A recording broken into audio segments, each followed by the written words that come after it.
మహత్వపూర్ణ సందేశమేంటి? తండ్రైన మహాశివుడి చేతిలో శిరచ్ఛేదనం, తరువాత గజాసురుడి తలను జోడించి గజాననుడిగా అవతరించడం, భాద్రపద శుక్ల చవితి నాడు విఘ్నాధిపతిగా బాధ్యతలు అందుకోవడం. ఇది సింపుల్ గా వినాయకుడి వ్రతకథ. మహాగణపతి మహిమ ఇంతే కాదు, అంతకు మించి. యుగాలు మారొచ్చు, తరాలు మారొచ్చు, పూజించే విధానాలు మారొచ్చు, కాని విఘ్నేశ్వరుడి మహత్యం, మానవాళికిచ్చే మహత్వపూర్ణ సందేశం మాత్రం మారదు. పట్టుదల, చిత్తశుద్ధి, కార్యదీక్ష, క్రమశిక్షణ, పెద్దల పట్ల గౌరవం, దయ, దాతృత్వం, ఐకమత్యం, దుష్ట శిక్షణ, శిష్టరక్షణ, ధర్మ సంస్థాపన. ఇలా వినాయకుడి పూజలో ఆధ్యాత్మిక వైభవమే కాదు, సామాజిక కోణము దాగుంది. దాన్ని ఒక్కో రకంగా ఆవిష్కరిస్తే మనుషుల్ని సన్మార్గంలో నడిపే దివ్య జ్యోతిగా ప్రకాశిస్తుంది. అష్టాదశ పురాణాలు, వేదాలు, ఉపనిషత్తులు ఆ వామనాకారుడి విరాట్ రూపాన్ని, మంగళ స్వరూపాన్ని పరిపూర్ణంగా తెలియజేస్తాయి.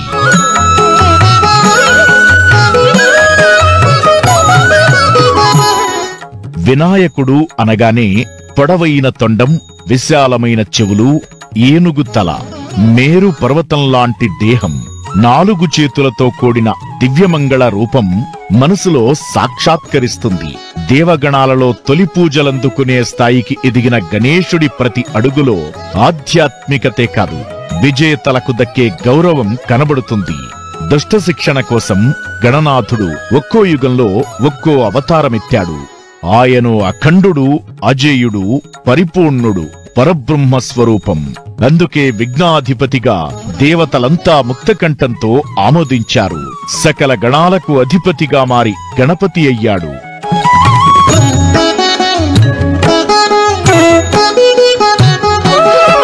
గజముఖాసురుడు దేవతల్ని బాధిస్తుంటే ఆ అసురుడిని తన శక్తి, తెలివితేటలతో ఓడించి ఆధీనంలోకి తెచ్చుకున్నాడు ఏకదంతుడు.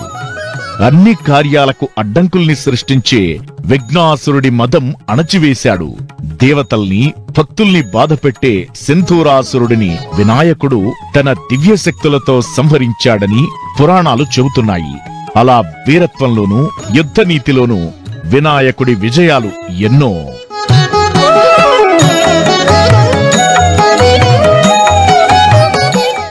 ఒకసారి పరమేశ్వరుడు విఘ్నేశ్వరుడికి, అదేవిధంగా కుమారస్వామి వారికి ఈ విషయంలో పందెం పెట్టినప్పుడు ఈయన తల్లిదండ్రుల చుట్టూ తిరిగి ఆ కుమారస్వామి వారు అన్ని నదుల్లో స్నానం చేయడానికి తన వాహనం, మయూర వాహనం మీద మొత్తం భూమండలం అంతా తిరిగి రావడం, ఈ విఘ్నాలకు అధిపతి కావాలి అని పరమేశ్వరుడి సంకల్పం వల్ల ఆ పరీక్షలో నెగ్గి విఘ్నాధిపతిగా స్వామి మారాడు.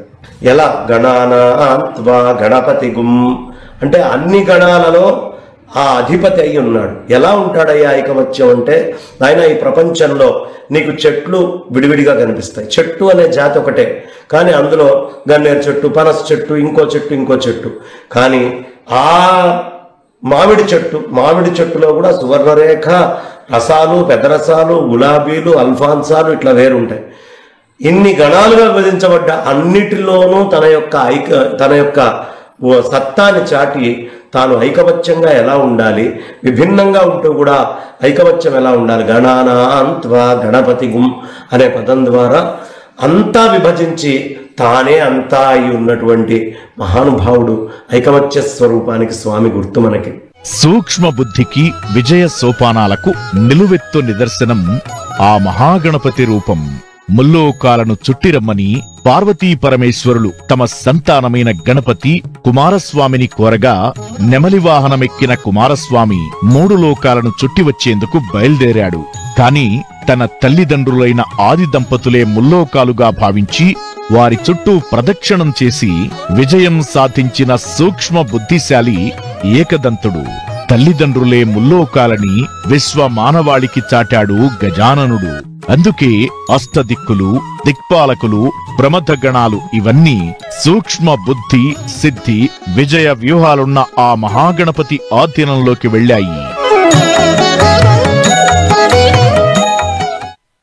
మనస, వాచ, కర్మన చిత్తశుద్ధితో చేసే ఏ కార్యమైనా సంకల్ప సిద్ధినిస్తుంది. గణపతి వ్రత కథ, పూజా విధానం తెలుపుతుంది. మహాగణపతిని వజ్ర వైడూర్య ధనకనక రాశులతో పూజించాల్సిన అవసరం లేదు.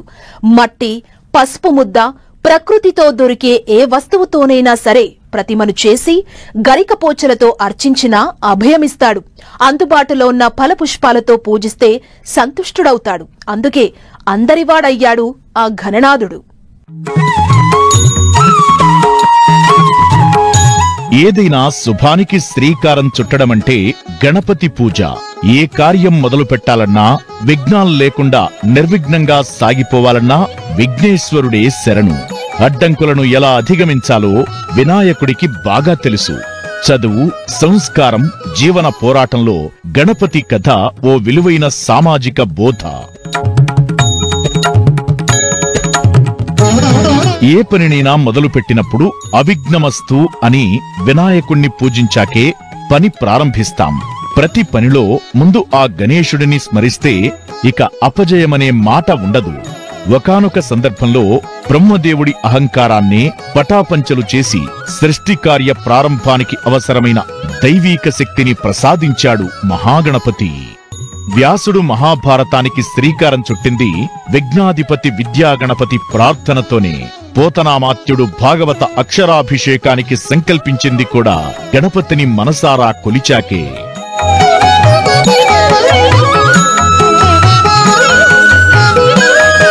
మన దగ్గర ఏమీ లేదన్న దిగులే అవసరం లేదు. సత్సంకల్పం ఉంటే చాలు ఎంతటి విజయాలనైనా అలవోకగా సొంతం చేసుకోవచ్చని దృఢమైన ఆత్మస్థైర్యం, ఉత్సాహం, వినమ్రత, బుద్ధి కుశలత ఇవన్నీ గణపతి పూజలో మనకు కనబడతాయి. ఆ గజాననుడిని ఆరాధించడమంటే ఏదో కోట్లు ఖర్చు పెట్టి ఘనంగా ఉత్సవం చెయ్యమని కాదు. మన దగ్గర ఉన్నంతలో పత్రమో, ఫలమో, పుష్పమో శక్తి కొలది సమర్పించి వేడుకోవడం. విలువైన ఆభరణాలు అలంకరించకపోయినా, ఘనమైన నైవేద్యాలు సమర్పించకపోయినా వినాయకుడు పట్టించుకోడు. గరికను సమర్పించినా సరే సంతోషంగా స్వీకరిస్తాడు. ఉండ్రాళ్లను ఇష్ట నైవేద్యంగా అందుకుంటాడు. ప్రకృతిలో ఆయా కాలానుగుణంగా దొరికే గరికపోచలు, ఆకులు, పూలతోనే ప్రకృతితో మమేకమైన పూజలు చెయ్యమంటాడు. గరిక పూజకే ప్రసన్నమవుతాడు. పేద ధనిక అన్న తేడా లేదు. అహంకారం, గర్వం లేని నిరాడంబర జీవితంలోనే అసలు సిసలు పరమార్థముందని తెలిపేందుకు ఇదో తిరుగులేని ఉదాహరణ. లం, గం శబ్దాలు స్వామికి ఇష్టం. ఈ బీజాక్షరాలు లం అనేది పృథ్వీతత్వానికి చెందినటువంటిది. స్వామి మూలాధారంలో పృథ్వీతత్వంలోనే ఉన్నాడు. గణపతినే ఎందుకు మట్టి గణపతినే పూజించాలి అంటే ఇది మంచి వర్షాకాలం. చక్కగా వర్షాలు అట్లా పారుతూ ఉంటాయి. వర్షాలు పడేటటువంటి సమయంలో అన్ని బావుల్లో కాస్త పూడికలు తీయండి అంటే ఎవరు చెయ్యరు. అదే నువ్వు బావుల్లో ఉన్న బంకమట్టితోటి గణపతిని చేసుకో, నీ ఇంట్లో అన్ని శుభాలు వస్తాయి అంటే ప్రతివాడు వెళ్ళి అక్కడ ఉన్న బంకమట్టిని తీయటం ద్వారా చక్కగా నదులు, చెరువులు అన్నీ కూడా ఎక్కువ నీళ్లతో సమృద్ధిగా ఉంటాయి.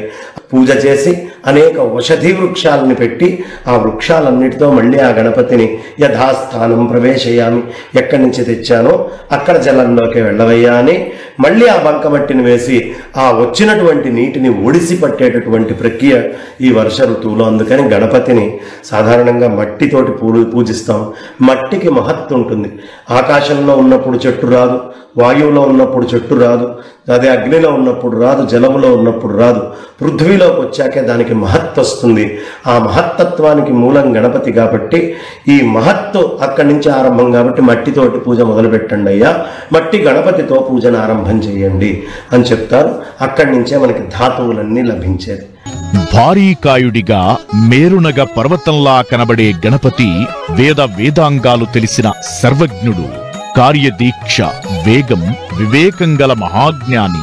వ్యాస భగవానుడు నిరంతర నిర్విరామ మహాభారత కావ్య రచనను అంతే వేగంగా, విపులంగా రాయగల మహాజ్ఞానులు ఎవరని అడిగితే వినాయకుడు తప్ప ఇంకెవ్వరూ అంతటి ఘనకార్యం చేయలేరని చెబుతారు. వ్యాస భగవానుడు మహాభారత వర్ణన చేస్తుంటే గణపతే దాన్ని స్వయంగా రాశారని పురాణాలు చెబుతున్నాయి. వ్యాసుడు మహాభారతాన్ని వివరిస్తుండగా కావ్య రచన సమయంలో విఘ్నేశ్వరుడు రాస్తున్న లేఖని పాడైపోయింది. వెంటనే కార్యభంగం కలగకుండా తన ఒక దంతాన్ని విరిచి లేఖనిగా ఉపయోగించి ఆ మహాకావ్య రచనను పూర్తి చేశాడు గజాననుడు. అప్పట్నుంచే ఏకదంతుడయ్యాడని అంటారు. ఆయనని ఏకదంతుడు అంటాం. వాస్తవానికి ఆయన ద్విదంతుడు, 2 దంతాలు ఉన్నాయి.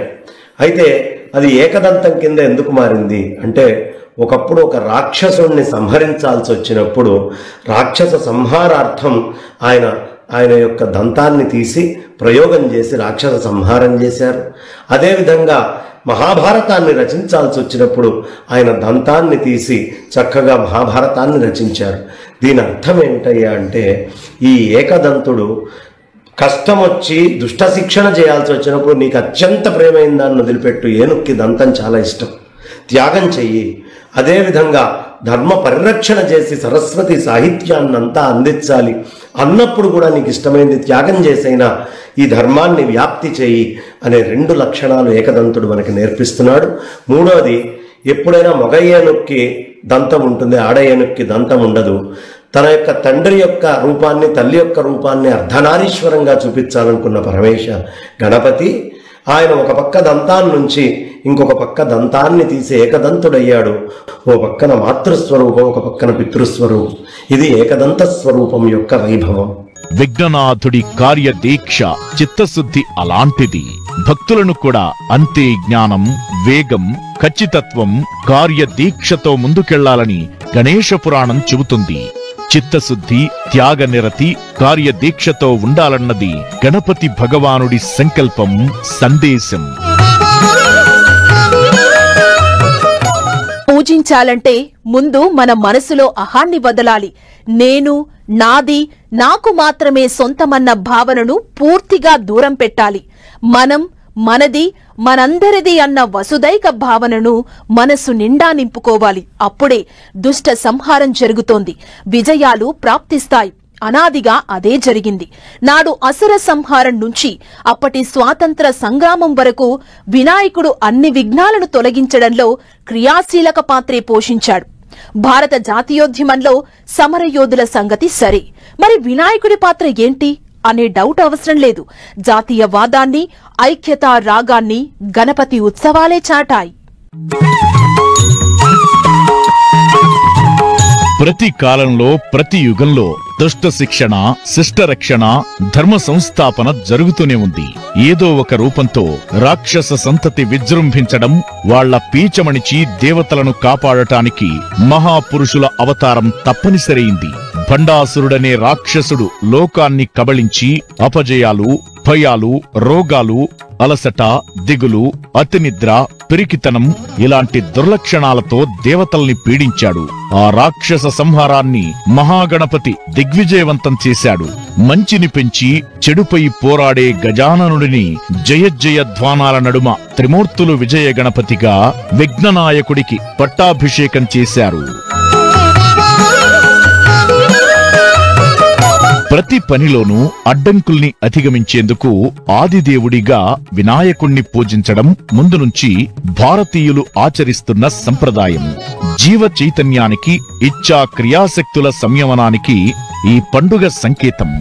వినాయకుడి ఆరాధనతో విశేష ఫలాలుంటాయన్నది పురాణాల్లో సుస్పష్టం. శ్రీకృష్ణుడిని అపనిందలు వెంటాడగా వినాయక వ్రతంతో ఆ నిందలు తొలగిపోయాయి. కృష్ణుని సలహాతో కుచేలుడు వినాయక వ్రతం చేసి దారిద్ర్యం నుంచి విముక్తుడయ్యాడు. లంకకు వారధి కట్టేందుకు శ్రీరాముడు ముందుగా విఘ్నేశ్వరుడి పూజ చేశాడు. క్షీరసాగర మథనంలో అమృతం కోసం వామనుడు బలిని జయించడం కోసం తొలి పూజ చేసింది విఘ్నేశ్వరుడికే.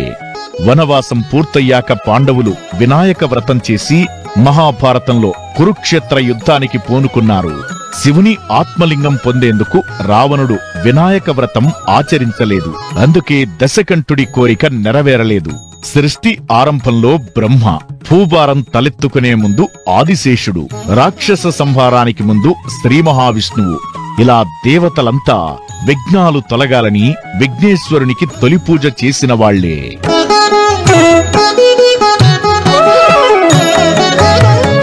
వినాయకుడు ఆధ్యాత్మికంగానే కాదు, సామాజికంగా చైతన్యం చేయడంలోనూ కీలక పాత్ర పోషించాడు. భారత స్వాతంత్ర్య పోరాట స్ఫూర్తిని దశ దిశలా వ్యాపింపజేయడంలోనూ గణనాథుడి పాత్ర ఉంది. దశాబ్దాలుగా అసురమూకల్లా బ్రిటిష్ పాలకులు మన దేశాన్ని పట్టిపీడిస్తుంటే 19వ శతాబ్దం చివరన స్వాతంత్ర్య సంగ్రామంలో గణపతి ఉత్సవాలు తిరుగులేని ఐక్యతారాగాన్ని ఆలపించాయి. కుల మత ప్రాంత భేదాల్ని తుడిచి సమరయోధుల్ని ఏకతాటిపైకి తేవడంలో గణపతి నవరాత్రి ఉత్సవాలు కీలకంగా మారాయి. 1893కి ముందు వినాయక చవితి కేవలం ఇళ్లలో మాత్రమే జరిగేది. స్వాతంత్ర్య సమరయోధుడు బాలగంగాధర్ తిలక్ దీన్నో సర్వజనీన మహోత్సవంగా మార్చారు. వీధుల్లో వినాయక మండపాల్ని నెలకొల్పి దాన్నే సాంస్కృతిక సామాజిక రాజకీయ సమర వేదికల్లా తీర్చిదిద్దారు. ఐక్యతతో పోరాడాలని పిలుపునిచ్చారు. అలా జాతీయోద్యమంలో విఘ్నాలను తొలగించి స్వాతంత్ర్య స్ఫూర్తిని రగిలించి తరువాత కాలంలో బ్రిటిషు వారిని తరిమి కొట్టేందుకు వినాయక చవితి కీలక భూమిక పోషించింది. అనూచానంగా ఉన్న వీధుల్లో పెట్టడము అనేటటువంటిది లోకమాన్య గంగాధర్ తిలక్ గారు ఏర్పాటు చేశారు. ఏమిటి అంటే, ఒకప్పుడు బ్రిటిష్ వాళ్ళు మనం ఎవ్వరం కూడల్లోకి వచ్చి కలవకుండా చేశారు. అదే దేవుడి పేరు మీద కలిసి గనక తేడా చేస్తే ఉద్యమం అవుతుందని వాళ్ళకి తెలుసు. అందుకని ఆయన గణపతి ఆరాధన చేసి దేశభక్తిని, దేశ రక్షణకి అవసరమైన వ్యవస్థ చేశారు. ఇప్పుడు కూడా ఈ గణపతి నవరాత్రి మంటపాల్లో కూర్చొని ఈ దేశ రక్షణ కోసం, ఈ ధర్మ రక్షణ కోసం, ఈ సనాతన ధర్మ అభివృద్ధి కోసం మనమందరము విడివిడిగా ఉన్నా అందరం ఒకటే అనేటటువంటి స్ఫూర్తితో చేయాలి. అదే ఈ గణపతి నవరాత్రుల్లో గణపతి అన్ని చోట్ల ఎలా ఉన్నాడో ఆ అన్ని చోట్ల ఉన్న గణపతి దగ్గర నేను ఎక్కడికి వెళ్ళినా అది నా గణపతి అనే భావనతోటి మనం ఈ ధర్మాన్ని ముందరికి తీసుకెళ్లేట్టుగా అడుగులు వేయటం ఇదే ప్రధానమైన సందేశం. ఆపరేషన్ సింధూర్ పేరుకి కూడా వినాయకుడితో సంబంధముంది. సింధూరాన్ని విఘ్నాలు తొలగేందుకు, విజయం వరించేందుకు గణపతి పూజలో ఉపయోగిస్తారు. పాక్ టెర్రరిస్టుల పెహల్గాం దాడికి ప్రతీకారంగా భారత్ ఆపరేషన్ సింధూర్ చేపట్టింది. సింధూర్ అనే ఆ పేరు వెనక కూడా వినాయకుడు, ఆయన్ను పూజించడానికి వినియోగించే సింధూరమే స్ఫూర్తి. వినాయక చవితి అంటే ఓ ఉత్సాహం, గణేష్ నిమజ్జనం అంటే ఓ కోలాహలం. ఇది పూర్వం నుంచి ఉన్నదే. కాకపోతే కాలంతో పాటు కొన్ని మార్పులు కూడా చోటు చేసుకుంటున్నాయి. మార్పు మంచికే అయితే ఓకే, కానీ అవే విపరీత ధోరణులకు దారితీస్తే మాత్రం అలాంటి వాటిని విఘ్ననాయకుడు అస్సలు సహించడు. ప్రకృతిని ప్రేమించాలని, ఉన్నతంలో భక్తి శ్రద్ధలతో పూజించాలని బొజ్జగణపయ్య భక్తులకు సందేశమిస్తాడు. ప్రకృతిని పాడు చేసేలా, కాలుష్యాన్ని పెంచేలా ఈ మధ్య జరుగుతున్న కొన్ని విపరీత ధోరణుల పట్ల జాగ్రత్తగా ఉండాలని ఖరాఖండిగా హెచ్చరిస్తాడు గణనాథుడు. ఎవరికి వారే యమునా తీరే అన్నట్లుగా ఉన్న నేటి సమాజంలో వినాయక ఉత్సవాలు ఓ గొప్ప సాంస్కృతిక ఆధ్యాత్మిక సమ్మేళనం. దయ, కరుణ, శాంతి, సహనం, సోదరభావం, ఐకమత్యంతో పాటు ప్రకృతిని కాపాడమనే సందేశాన్ని కూడా ఇస్తాడు. ఎలాంటి అవరోధాలు లేని వేడుకల్నే కోరుకుంటాడు ఆనంద స్వరూపుడైన గణపతి. వీరగణపతి, విద్యాగణపతి, జ్ఞానగణపతి, మహాగణపతి ఇలా వేల రూపాల్లో ఆయన్ను కొలుస్తుంటారు భక్తులు. రకరకాల రూపాల్లో గణపతుల్ని కొలవడం ఈ మధ్యకాలంలో క్రమంగా పెరుగుతోంది.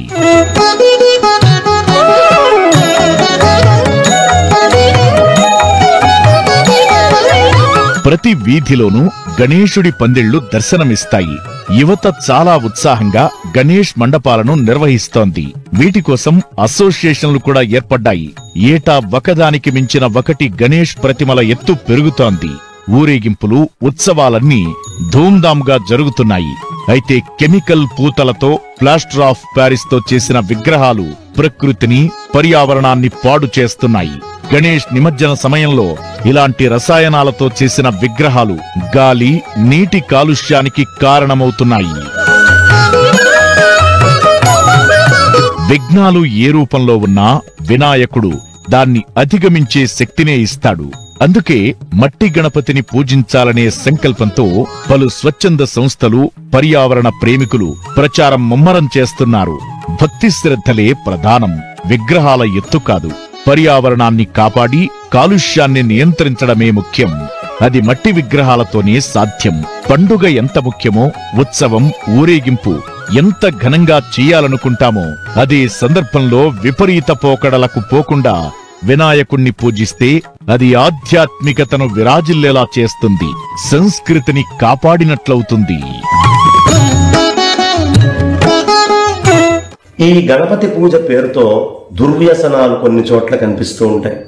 ఈ అడ్డమైన పాటలన్నీ పెట్టి డీజేలు డాన్సులు కాదు, కావాలంటే మీరు అంతగా చేయాలి అనుకుంటే నితాంతకాంతదంతికాంతమంతకాంతకాత్మజం అచింత్య రూపమంతహీన మంతరాయ కృంతనం అని చక్కగా పాడుకుంటూ ఎవరి మానాన వాళ్ళు నృత్యం చేస్తూ అలాంటి గణపతి పాటల్ని పెట్టుకొని ఏదైనా నృత్యం చేయొచ్చు. కానీ ఈ డీజేలు పెట్టి అందరినీ ఇబ్బంది పెట్టి దానికంటే చాలా శోభస్కరంగా భక్తి ప్రధానంగా చేసుకోవడం చాలా ఉత్తమం. డీజే శబ్దాలు, రంగురంగుల పీఓపీతో చేసిన వినాయక విగ్రహాల నిమజ్జనం కంటే సంస్కృతి సంప్రదాయాల్ని కాపాడాల్సిన అవసరముంది. మన గత కీర్తిని చాటేలా, భవిష్యత్ తరాలు చెప్పుకునేలా వినాయక ఉత్సవాలను భక్తి శ్రద్ధలతో నిర్వహిస్తే అది మరింత సోపాయమానం అవుతుందనేది పర్యావరణ ప్రేమికులు, ఆధ్యాత్మికవేత్తలు చెప్పే మాట. ఈనాటి సమాజం ఇవన్నీ గుర్తుపెట్టుకుని ఉత్సవాలు నిర్వహిస్తే అది మరింత ఆధ్యాత్మిక శోభతో అలరారుతుంది.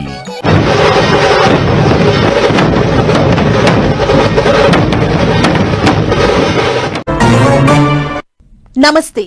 వినాయకుడు, విఘ్నేశ్వరుడు, గణపతి, గజాననుడు, ఏకదంతుడు, లంబోదరుడు, ఆహా! ఆ మహాగణపతిని ఎన్ని పేర్లతో పిలిచినా, ఎన్నిసార్లు పూజించినా, మనసారా స్మరించినా తనివి తీరదు. అంతటి దివ్యమంగళ రూపం గణేశుడిది. ఇంతకీ వినాయకుడు విఘ్నాలకు అధిపతి ఎలా అయ్యాడు? లంబోదరుడు మానవాళికిచ్చే మహత్వపూర్ణ సందేశమేంటి? తండ్రైన ఆ మహాశివుడి చేతిలో శిరచ్ఛేదనం, తరువాత గజాసురుడి తలను జోడించి గజాననుడిగా అవతరించడం, భాద్రపద శుక్ల చవితి నాడు విఘ్నాధిపతిగా బాధ్యతలు అందుకోవడం. ఇది సింపుల్ గా వినాయకుడి వ్రతకథ. మహాగణపతి మహిమ ఇంతే కాదు, అంతకు మించి. యుగాలు మారొచ్చు, తరాలు మారొచ్చు, పూజించే విధానాలు మారొచ్చు, కాని విఘ్నేశ్వరుడి మహత్యం, మానవాళికిచ్చే మహత్వపూర్ణ సందేశం మాత్రం మారదు. పట్టుదల, చిత్తశుద్ధి, కార్యదీక్ష, క్రమశిక్షణ, పెద్దల పట్ల గౌరవం, దయ, దాతృత్వం, ఐకమత్యం, దుష్ట శిక్షణ, శిష్టరక్షణ, ధర్మ సంస్థాపన, ఇలా వినాయకుడి పూజలో ఆధ్యాత్మిక వైభవమే కాదు, సామాజిక కోణము దాగుంది. దాన్ని ఒక్కో రకంగా ఆవిష్కరిస్తే మనుషుల్ని సన్మార్గంలో నడిపే దివ్య జ్యోతిగా ప్రకాశిస్తుంది. అష్టాదశ పురాణాలు, వేదాలు, ఉపనిషత్తులు ఆ వామనాకారుడి విరాట్ రూపాన్ని, మంగళ స్వరూపాన్ని పరిపూర్ణంగా తెలియజేస్తాయి.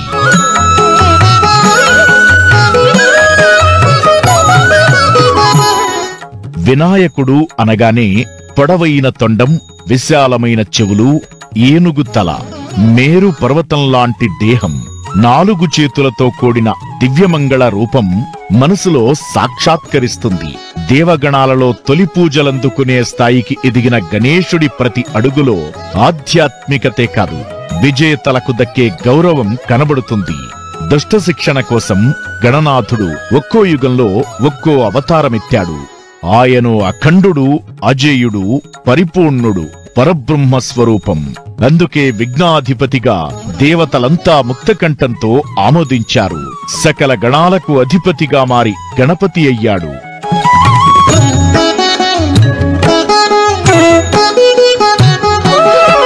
గజముఖాసురుడు దేవతల్ని బాధిస్తుంటే ఆ అసురుడిని తన శక్తి, తెలివితేటలతో ఓడించి ఆధీనంలోకి తెచ్చుకున్నాడు ఏకదంతుడు. అన్ని కార్యాలకు అడ్డంకుల్ని సృష్టించే విఘ్నాసురుడి మదం అణచివేశాడు. దేవతల్ని, భక్తుల్ని బాధపెట్టే సింధూరాసురుడిని వినాయకుడు తన దివ్యశక్తులతో సంహరించాడని పురాణాలు చెబుతున్నాయి. అలా వీరత్వంలోనూ, యుద్ధనీతిలోనూ వినాయకుడి విజయాలు ఎన్నో.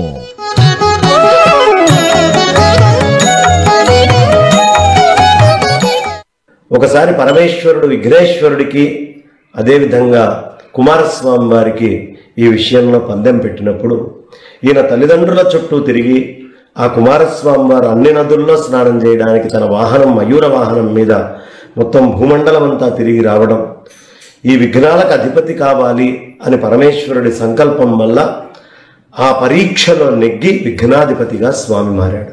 ఎలా? గణానాన్త్వా గణపతి గుం అంటే అన్ని గణాలలో ఆ అధిపతి అయి ఉన్నాడు. ఎలా ఉంటాడయ్యా ఐకమత్యం అంటే, ఆయన ఈ ప్రపంచంలో నీకు చెట్లు విడివిడిగా కనిపిస్తాయి. చెట్టు అనే జాతి ఒకటే, కానీ అందులో గన్నేరు చెట్టు, పనస చెట్టు, ఇంకో చెట్టు, కానీ ఆ మామిడి చెట్టులో కూడా సువర్ణరేఖ రసాలు, పెద్ద రసాలు, గులాబీలు, అల్ఫాన్సాలు ఇట్లా వేరుంటాయి.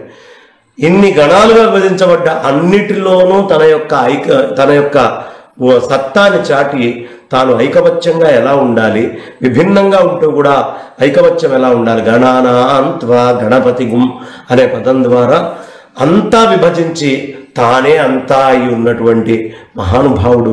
ఐకమత్య స్వరూపానికి స్వామి గుర్తు మనకి.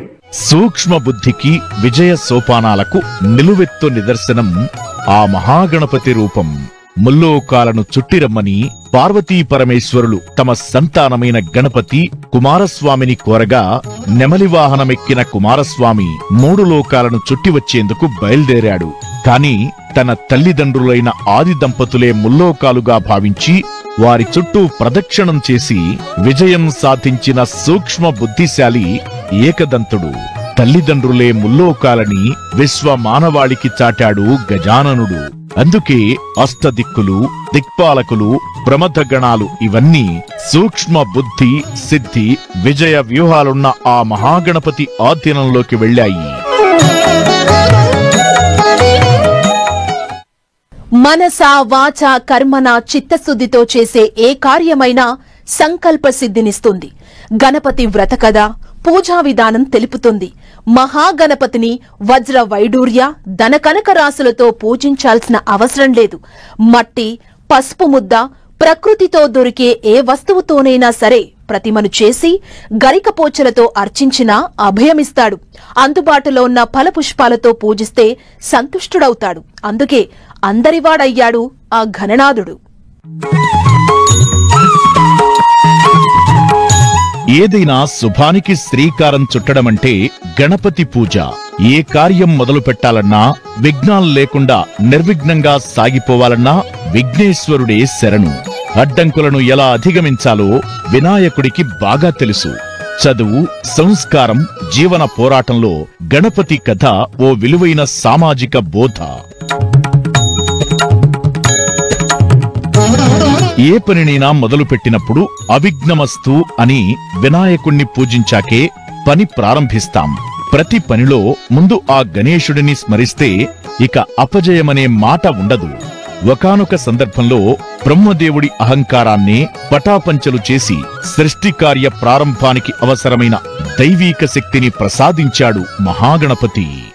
వ్యాసుడు మహాభారతానికి శ్రీకారం చుట్టింది విఘ్నాధిపతి విద్యాగణపతి ప్రార్థనతోనే. పోతనామాత్యుడు భాగవత అక్షరాభిషేకానికి సంకల్పించింది కూడా గణపతిని మనసారా కొలిచాకే.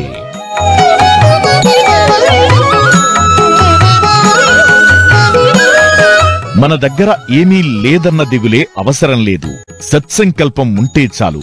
ఎంతటి విజయాలనైనా అలవోకగా సొంతం చేసుకోవచ్చని దృఢమైన ఆత్మస్థైర్యం, ఉత్సాహం, వినమ్రత, బుద్ధి కుశలత ఇవన్నీ గణపతి పూజలో మనకు కనబడతాయి. ఆ గజాననుడిని ఆరాధించడమంటే ఏదో కోట్లు ఖర్చు పెట్టి ఘనంగా ఉత్సవం చెయ్యమని కాదు. మన దగ్గర ఉన్నంతలో పత్రమో, ఫలమో, పుష్పమో శక్తి కొలది సమర్పించి వేడుకోవడం. విలువైన ఆభరణాలు అలంకరించకపోయినా, ఘనమైన నైవేద్యాలు సమర్పించకపోయినా వినాయకుడు పట్టించుకోడు. గరికను సమర్పించినా సరే సంతోషంగా స్వీకరిస్తాడు. ఉండ్రాళ్లను ఇష్ట నైవేద్యంగా అందుకుంటాడు. ప్రకృతిలో ఆయా కాలానుగుణంగా దొరికే గరికపోచలు, ఆకులు, పూలతోనే ప్రకృతితో మమేకమైన పూజలు చెయ్యమంటాడు. గరిక పూజకే ప్రసన్నమవుతాడు. పేద ధనిక అన్న తేడా లేదు. అహంకారం, గర్వం లేని నిరాడంబర జీవితంలోనే అసలు సిసలు పరమార్థముందని తెలిపేందుకు ఇదో తిరుగులేని ఉదాహరణ. లం, గం శబ్దాలు స్వామికి ఇష్టం. ఈ బీజాక్షరాలు. లం అనేది పృథ్వీతత్వానికి చెందినటువంటిది. స్వామి మూలాధారంలో పృథ్వీతత్వంలోనే ఉన్నాడు. గణపతినే ఎందుకు మట్టి గణపతినే పూజించాలి అంటే, ఇది మంచి వర్షాకాలం, చక్కగా వర్షాలు అట్లా పారుతూ ఉంటాయి. వర్షాలు పడేటటువంటి సమయంలో అన్ని బావుల్లో కాస్త పూడికలు తీయండి అంటే ఎవరు చెయ్యరు. అదే నువ్వు బావుల్లో ఉన్న బంకమట్టితోటి గణపతిని చేసుకో, నీ ఇంట్లో అన్ని శుభాలు వస్తాయి అంటే ప్రతివాడు వెళ్ళి అక్కడ ఉన్న బంకమట్టిని తీయటం ద్వారా చక్కగా నదులు, చెరువులు అన్నీ కూడా ఎక్కువ నీళ్లతో సమృద్ధిగా ఉంటాయి. పూజ చేసి అనేక ఔషధీ వృక్షాలని పెట్టి ఆ వృక్షాలన్నిటితో మళ్ళీ ఆ గణపతిని యథాస్థానం ప్రవేశయామి, ఎక్కడి నుంచి తెచ్చానో అక్కడ జలంలోకి వెళ్ళవయ్యా అని మళ్ళీ ఆ బంకమట్టిని వేసి ఆ వచ్చినటువంటి నీటిని ఒడిసి పట్టేటటువంటి ప్రక్రియ ఈ వర్ష ఋతువులో. అందుకని గణపతిని సాధారణంగా మట్టితోటి పూజిస్తాం. మట్టికి మహత్తు ఉంటుంది. ఆకాశంలో ఉన్నప్పుడు చెట్టు రాదు, వాయువులో ఉన్నప్పుడు చెట్టు రాదు, అదే అగ్నిలో ఉన్నప్పుడు రాదు, జలములో ఉన్నప్పుడు రాదు. పృథ్వీలోకి వచ్చాకే దానికి మహత్తు వస్తుంది. ఆ మహత్తత్వానికి మూలం గణపతి కాబట్టి ఈ మహత్తు అక్కడి నుంచి ఆరంభం కాబట్టి మట్టితోటి పూజ మొదలు పెట్టండి అయ్యా, మట్టి గణపతితో పూజను ఆరంభం చేయండి అని చెప్తారు.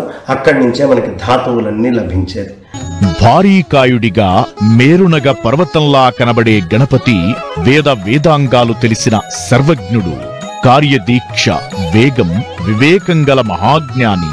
వ్యాస భగవానుడు నిరంతర నిర్విరామ మహాభారత కావ్య రచనను అంతే వేగంగా విపులంగా రాయగల మహాజ్ఞానులు ఎవరని అడిగితే వినాయకుడు తప్ప ఇంకెవ్వరూ అంతటి ఘనకార్యం చేయలేరని చెబుతారు. వ్యాస భగవానుడు మహాభారత వర్ణన చేస్తుంటే గణపతే దాన్ని స్వయంగా రాశారని పురాణాలు చెబుతున్నాయి. వ్యాసుడు మహాభారతాన్ని వివరిస్తుండగా కావ్యరచన సమయంలో విఘ్నేశ్వరుడు రాస్తున్న లేఖని పాడైపోయింది. వెంటనే కార్యభంగం కలగకుండా తన ఒక దంతాన్ని విరిచి లేఖనిగా ఉపయోగించి ఆ మహాకావ్య రచనను పూర్తి చేశాడు గజాననుడు. అప్పట్నుంచే ఏకదంతుడయ్యాడని అంటారు. ఆయనని ఏకదంతుడు అంటాం. వాస్తవానికి ఆయన ద్విదంతుడు, 2 దంతాలు ఉన్నాయి. అయితే అది ఏకదంతం కింద ఎందుకు మారింది అంటే ఒకప్పుడు ఒక రాక్షసుణ్ణి సంహరించాల్సి వచ్చినప్పుడు రాక్షస సంహారార్థం ఆయన యొక్క దంతాన్ని తీసి ప్రయోగం చేసి రాక్షస సంహారం చేశారు. అదేవిధంగా మహాభారతాన్ని రచించాల్సి వచ్చినప్పుడు ఆయన దంతాన్ని తీసి చక్కగా మహాభారతాన్ని రచించారు. దీని అర్థం ఏంటయ్యా అంటే ఈ ఏకదంతుడు కష్టం వచ్చి దుష్ట శిక్షణ చేయాల్సి వచ్చినప్పుడు నీకు అత్యంత ప్రేమైన దాన్ని వదిలిపెట్టు, ఏనుక్కి దంతం చాలా ఇష్టం, త్యాగం చెయ్యి. అదేవిధంగా ధర్మ పరిరక్షణ చేసి సరస్వతి సాహిత్యాన్నంతా అందించాలి అన్నప్పుడు కూడా నీకు ఇష్టమైంది త్యాగం చేసైనా ఈ ధర్మాన్ని వ్యాప్తి చేయి అనే 2 లక్షణాలు ఏకదంతుడు మనకి నేర్పిస్తున్నాడు. మూడోది, ఎప్పుడైనా మగ ఏనుక్కి దంతం ఉంటుంది, ఆడ ఏనుక్కి దంతం ఉండదు. తన యొక్క తండ్రి యొక్క రూపాన్ని, తల్లి యొక్క రూపాన్ని అర్ధనారీశ్వరంగా చూపించాలనుకున్న పరమేశ గణపతి ఆయన ఒక పక్క దంతాన్ని నుంచి ఇంకొక పక్క దంతాన్ని తీసి ఏకదంతుడయ్యాడు. ఓ పక్కన మాతృస్వరూపం, ఒక పక్కన పితృస్వరూపం. ఇది ఏకదంత స్వరూపం యొక్క వైభవం. విఘ్ననాథుడి కార్యదీక్ష, చిత్తశుద్ధి అలాంటిది. భక్తులను కూడా అంతే జ్ఞానం, వేగం, ఖచ్చితత్వం, కార్యదీక్షతో ముందుకెళ్లాలని గణేశ పురాణం చెబుతుంది. చిత్తశుద్ధి, త్యాగనిరతి, కార్యదీక్షతో ఉండాలన్నది గణపతి భగవానుడి సంకల్పం, సందేశం.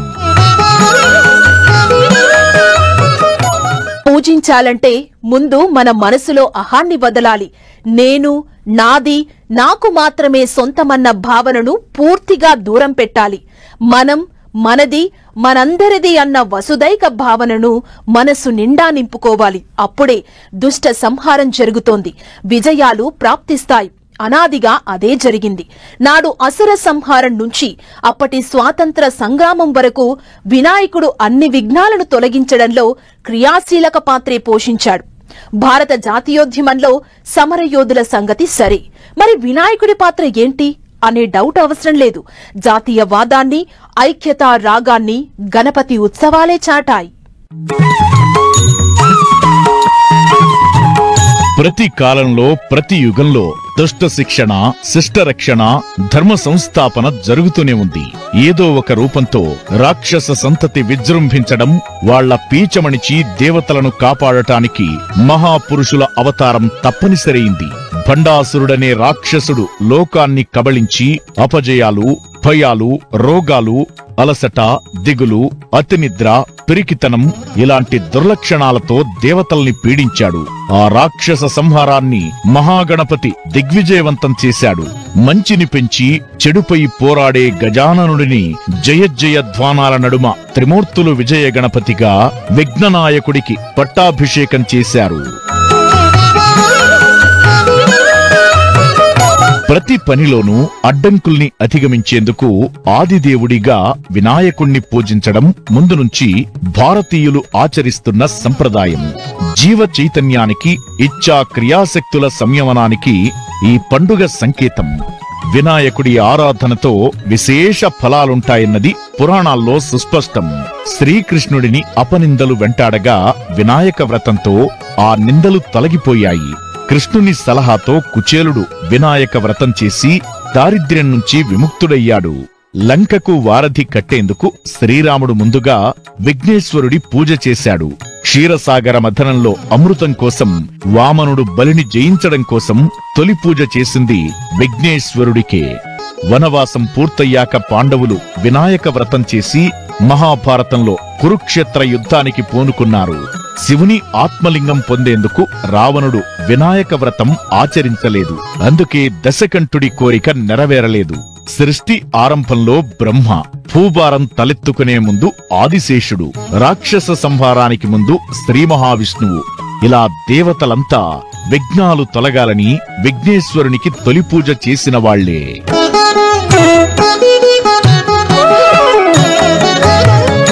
వినాయకుడు ఆధ్యాత్మికంగానే కాదు, సామాజికంగా చైతన్యం చేయడంలోనూ కీలక పాత్ర పోషించాడు. భారత స్వాతంత్ర్య పోరాట స్ఫూర్తిని దశ దిశలా వ్యాపింపజేయడంలోనూ గణనాథుడి పాత్ర ఉంది. దశాబ్దాలుగా అసురమూకల్లా బ్రిటిష్ పాలకులు మన దేశాన్ని పట్టిపీడిస్తుంటే 19వ శతాబ్దం చివరన స్వాతంత్ర్య సంగ్రామంలో గణపతి ఉత్సవాలు తిరుగులేని ఐక్యతారాగాన్ని ఆలపించాయి. కుల మత ప్రాంత భేదాల్ని తుడిచి సమరయోధుల్ని ఏకతాటిపైకి తేవడంలో గణపతి నవరాత్రి ఉత్సవాలు కీలకంగా మారాయి. 1893కి ముందు వినాయక చవితి కేవలం ఇళ్లలో మాత్రమే జరిగేది. స్వాతంత్ర్య సమరయోధుడు బాలగంగాధర్ తిలక్ దీన్నో సర్వజనీన మహోత్సవంగా మార్చారు. వీధుల్లో వినాయక మండపాల్ని నెలకొల్పి దాన్నే సాంస్కృతిక, సామాజిక, రాజకీయ సమర వేదికల్లా తీర్చిదిద్దారు. ఐక్యతతో పోరాడాలని పిలుపునిచ్చారు. అలా జాతీయోద్యమంలో విఘ్నాలను తొలగించి స్వాతంత్ర్య స్ఫూర్తిని రగిలించి తరువాత కాలంలో బ్రిటిషు వారిని తరిమి కొట్టేందుకు వినాయక చవితి కీలక భూమిక పోషించింది. అనూచానంగా ఉన్న వీధుల్లో పెట్టడము అనేటటువంటిది లోకమాన్య గంగాధర్ తిలక్ గారు ఏర్పాటు చేశారు. ఏమిటి అంటే, ఒకప్పుడు బ్రిటిష్ వాళ్ళు మనం ఎవ్వరం కూడల్లోకి వచ్చి కలవకుండా చేశారు.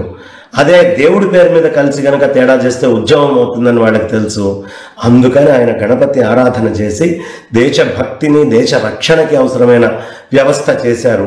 ఇప్పుడు కూడా ఈ గణపతి నవరాత్రి మంటపాల్లో కూర్చొని ఈ దేశ రక్షణ కోసం, ఈ ధర్మ రక్షణ కోసం, ఈ సనాతన ధర్మ అభివృద్ధి కోసం మనమందరము విడివిడిగా ఉన్నా అందరం ఒకటే అనేటటువంటి స్ఫూర్తితో చేయాలి. అదే ఈ గణపతి నవరాత్రుల్లో గణపతి అన్ని చోట్ల ఎలా ఉన్నాడో ఆ అన్ని చోట్ల ఉన్న గణపతి దగ్గర నేను ఎక్కడికి వెళ్ళినా అది నా గణపతి అనే భావనతోటి మనం ఈ ధర్మాన్ని ముందరికి తీసుకెళ్లేట్టుగా అడుగులు వేయటం ఇదే ప్రధానమైన సందేశం. ఆపరేషన్ సింధూర్ పేరుకి కూడా వినాయకుడితో సంబంధముంది. సింధూరాన్ని విఘ్నాలు తొలగేందుకు, విజయం వరించేందుకు గణపతి పూజలో ఉపయోగిస్తారు. పాక్ టెర్రరిస్టుల పెహల్గాం దాడికి ప్రతీకారంగా భారత్ ఆపరేషన్ సింధూర్ చేపట్టింది. సింధూర్ అనే ఆ పేరు వెనక కూడా వినాయకుడు, ఆయన్ను పూజించడానికి వినియోగించే సింధూరమే స్ఫూర్తి. వినాయక చవితి అంటే ఓ ఉత్సాహం, గణేష్ నిమజ్జనం అంటే ఓ కోలాహలం.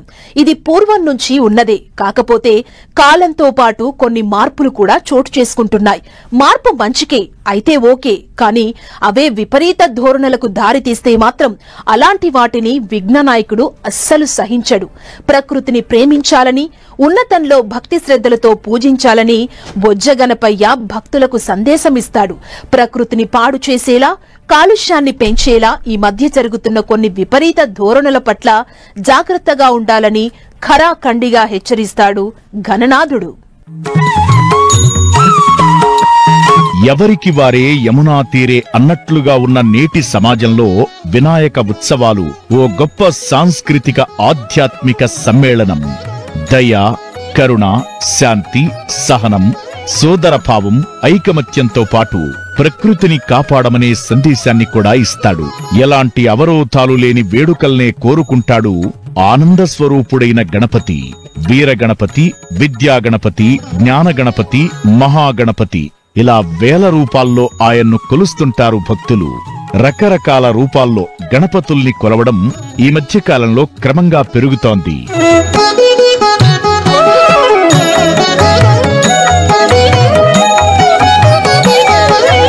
ప్రతి వీధిలోనూ గణేశుడి పందిళ్లు దర్శనమిస్తాయి. యువత చాలా ఉత్సాహంగా గణేష్ మండపాలను నిర్వహిస్తోంది. వీటి కోసం అసోసియేషన్లు కూడా ఏర్పడ్డాయి. ఏటా ఒకదానికి మించిన ఒకటి గణేష్ ప్రతిమల ఎత్తు పెరుగుతోంది. ఊరేగింపులు, ఉత్సవాలన్నీ ధూమ్ధామ్గా జరుగుతున్నాయి. అయితే కెమికల్ పూతలతో, ప్లాస్టర్ ఆఫ్ ప్యారిస్ తో చేసిన విగ్రహాలు ప్రకృతిని, పర్యావరణాన్ని పాడు చేస్తున్నాయి. గణేష్ నిమజ్జన సమయంలో ఇలాంటి రసాయనాలతో చేసిన విగ్రహాలు గాలి, నీటి కాలుష్యానికి కారణమవుతున్నాయి. విఘ్నాలు ఏ రూపంలో ఉన్నా వినాయకుడు దాన్ని అధిగమించే శక్తినే ఇస్తాడు. అందుకే మట్టి గణపతిని పూజించాలనే సంకల్పంతో పలు స్వచ్ఛంద సంస్థలు, పర్యావరణ ప్రేమికులు ప్రచారం ముమ్మరం చేస్తున్నారు. భక్తి శ్రద్ధలే ప్రధానం, విగ్రహాల ఎత్తు కాదు. పర్యావరణాన్ని కాపాడి కాలుష్యాన్ని నియంత్రించడమే ముఖ్యం. అది మట్టి విగ్రహాలతోనే సాధ్యం.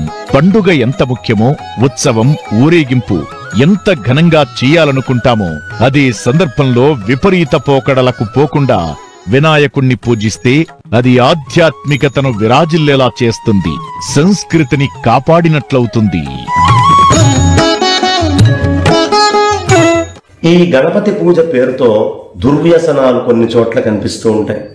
ఈ అడ్డమైన పాటలన్నీ పెట్టి డీజేలు, డాన్సులు కాదు. కావాలంటే మీరు అంతగా చేయాలి అనుకుంటే నితాంతకాంత దంతికాంతమంతకాంతకాత్మజం అచింత్య రూపమంతహీన మంతరాయ కృంతనం అని చక్కగా పాడుకుంటూ ఎవరి మానాన వాళ్ళు నృత్యం చేస్తూ అలాంటి గణపతి పాటల్ని పెట్టుకొని ఏదైనా నృత్యం చేయొచ్చు. కానీ ఈ డీజేలు పెట్టి అందరినీ ఇబ్బంది పెట్టి దానికంటే చాలా శోభస్కరంగా భక్తి ప్రధానంగా చేసుకోవడం చాలా ఉత్తమం. డీజే శబ్దాలు, రంగురంగుల పీఓపీతో చేసిన వినాయక విగ్రహాల నిమజ్జనం కంటే సంస్కృతి సంప్రదాయాల్ని కాపాడాల్సిన అవసరముంది. మన గత కీర్తిని చాటేలా, భవిష్యత్ తరాలు చెప్పుకునేలా వినాయక ఉత్సవాలను భక్తి శ్రద్ధలతో నిర్వహిస్తే అది మరింత సోపాయమానం అవుతుందనేది పర్యావరణ ప్రేమికులు, ఆధ్యాత్మికవేత్తలు చెప్పే మాట. ఈనాటి సమాజం ఇవన్నీ గుర్తుపెట్టుకుని ఉత్సవాలు నిర్వహిస్తే అది మరింత ఆధ్యాత్మిక శోభతో అలరారుతుంది. గణపతిని ఎన్ని పేర్లతో పిలిచినా, ఎన్నిసార్లు పూజించినా, మనసారా స్మరించినా తనివి తీరదు. అంతటి దివ్యమంగళ రూపం గణేశుడిది. ఇంతకీ వినాయకుడు విఘ్నాలకు అధిపతి ఎలా అయ్యాడు? లంబోదరుడు మానవాళికిచ్చే మహత్వపూర్ణ సందేశమేంటి? తండ్రైన ఆ మహాశివుడి చేతిలో శిరచ్ఛేదనం, తరువాత గజాసురుడి తలను జోడించి గజాననుడిగా అవతరించడం, భాద్రపద శుక్ల చవితినాడు విఘ్నాధిపతిగా బాధ్యతలు అందుకోవడం.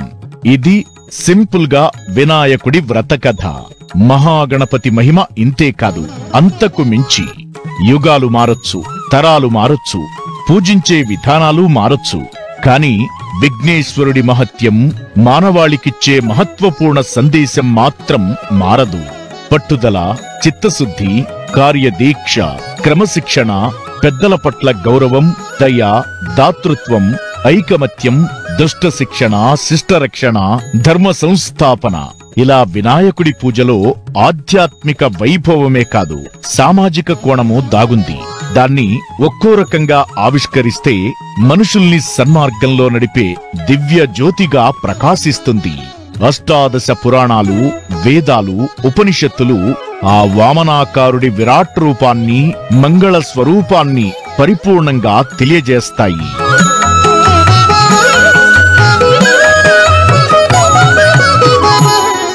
వినాయకుడు అనగానే పొడవైన తొండం, విశాలమైన చెవులు, ఏనుగు తల, మేరు పర్వతం లాంటి దేహం, 4 చేతులతో కూడిన దివ్యమంగళ రూపం మనసులో సాక్షాత్కరిస్తుంది. దేవగణాలలో తొలి పూజలందుకునే స్థాయికి ఎదిగిన గణేశుడి ప్రతి అడుగులో ఆధ్యాత్మికతే కాదు, విజేతలకు దక్కే గౌరవం కనబడుతుంది. దుష్ట శిక్షణ కోసం గణనాథుడు ఒక్కో యుగంలో ఒక్కో అవతారమెత్తాడు. ఆయను అఖండుడు, అజేయుడు, పరిపూర్ణుడు, పరబ్రహ్మ స్వరూపం. అందుకే విఘ్నాధిపతిగా దేవతలంతా ముక్తకంఠంతో ఆమోదించారు. సకల గణాలకు అధిపతిగా మారి గణపతి అయ్యాడు.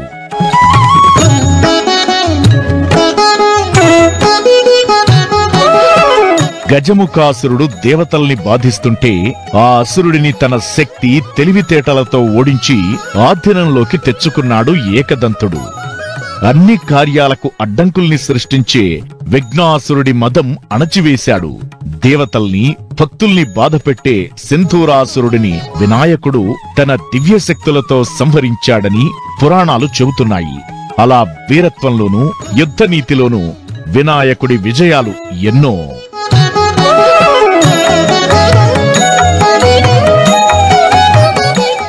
ఒకసారి పరమేశ్వరుడు విఘ్నేశ్వరుడికి, అదేవిధంగా కుమారస్వామి వారికి ఈ విషయంలో పందెం పెట్టినప్పుడు ఈయన తల్లిదండ్రుల చుట్టూ తిరిగి ఆ కుమారస్వామి వారు అన్ని నదుల్లో స్నానం చేయడానికి తన వాహనం, మయూర వాహనం మీద మొత్తం భూమండలం అంతా తిరిగి రావడం, ఈ విఘ్నాలకు అధిపతి కావాలి అని పరమేశ్వరుడి సంకల్పం వల్ల ఆ పరీక్షలో నెగ్గి విఘ్నాధిపతిగా స్వామి మారాడు.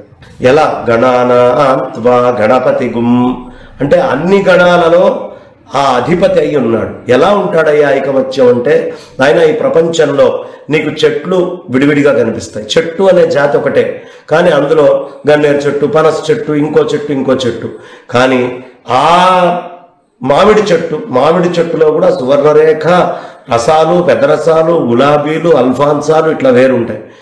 ఇన్ని గణాలుగా విభజించబడ్డ అన్నిటిలోనూ తన యొక్క సత్తాని చాటి తాను ఐకమత్యంగా ఎలా ఉండాలి, విభిన్నంగా ఉంటూ కూడా ఐకమత్యం ఎలా ఉండాలి, గణానాం త్వా గణపతి గుం అనే పదం ద్వారా అంతా విభజించి తానే అంతా అయి ఉన్నటువంటి మహానుభావుడు. ఐకమత్య స్వరూపానికి స్వామి గుర్తు మనకి. సూక్ష్మ బుద్ధికి, విజయ సోపానాలకు నిలువెత్తు నిదర్శనం ఆ మహాగణపతి రూపం. ముల్లోకాలను చుట్టిరమ్మని పార్వతీ పరమేశ్వరులు తమ సంతానమైన గణపతి కుమారస్వామిని కోరగా, నెమలి వాహనమెక్కిన కుమారస్వామి 3 లోకాలను చుట్టి వచ్చేందుకు బయలుదేరాడు.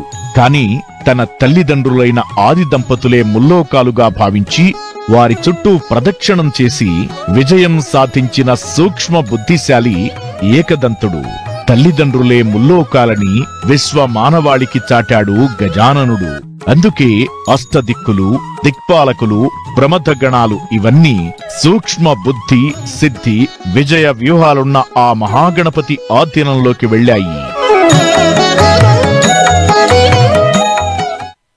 మనస, వాచ, కర్మన చిత్తశుద్ధితో చేసే ఏ కార్యమైనా సంకల్ప సిద్ధినిస్తుంది. గణపతి వ్రత కథ, పూజా విధానం తెలుపుతుంది. మహాగణపతిని వజ్ర వైడూర్య, ధనకనక రాశులతో పూజించాల్సిన అవసరం లేదు. మట్టి, పసుపు ముద్ద, ప్రకృతితో దొరికే ఏ వస్తువుతోనైనా సరే ప్రతిమను చేసి గరికపోచలతో అర్చించినా అభయమిస్తాడు.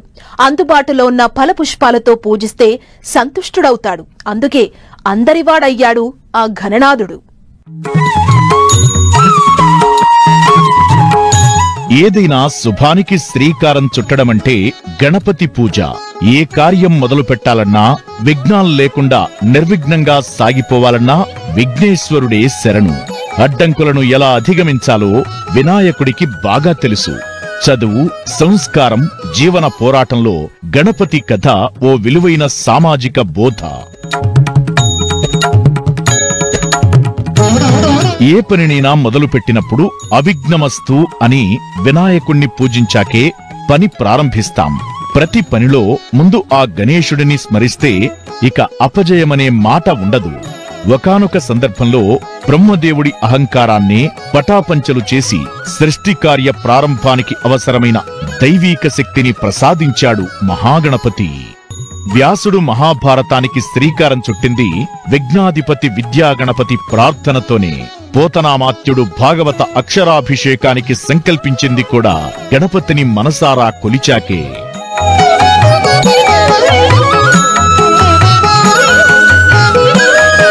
మన దగ్గర ఏమీ లేదన్న దిగులే అవసరం లేదు. సత్సంకల్పం ఉంటే చాలు ఎంతటి విజయాలనైనా అలవోకగా సొంతం చేసుకోవచ్చని దృఢమైన ఆత్మస్థైర్యం, ఉత్సాహం, వినమ్రత, బుద్ధి కుశలత ఇవన్నీ గణపతి పూజలో మనకు కనబడతాయి. ఆ గజాననుడిని ఆరాధించడమంటే ఏదో కోట్లు ఖర్చు పెట్టి ఘనంగా ఉత్సవం చెయ్యమని కాదు.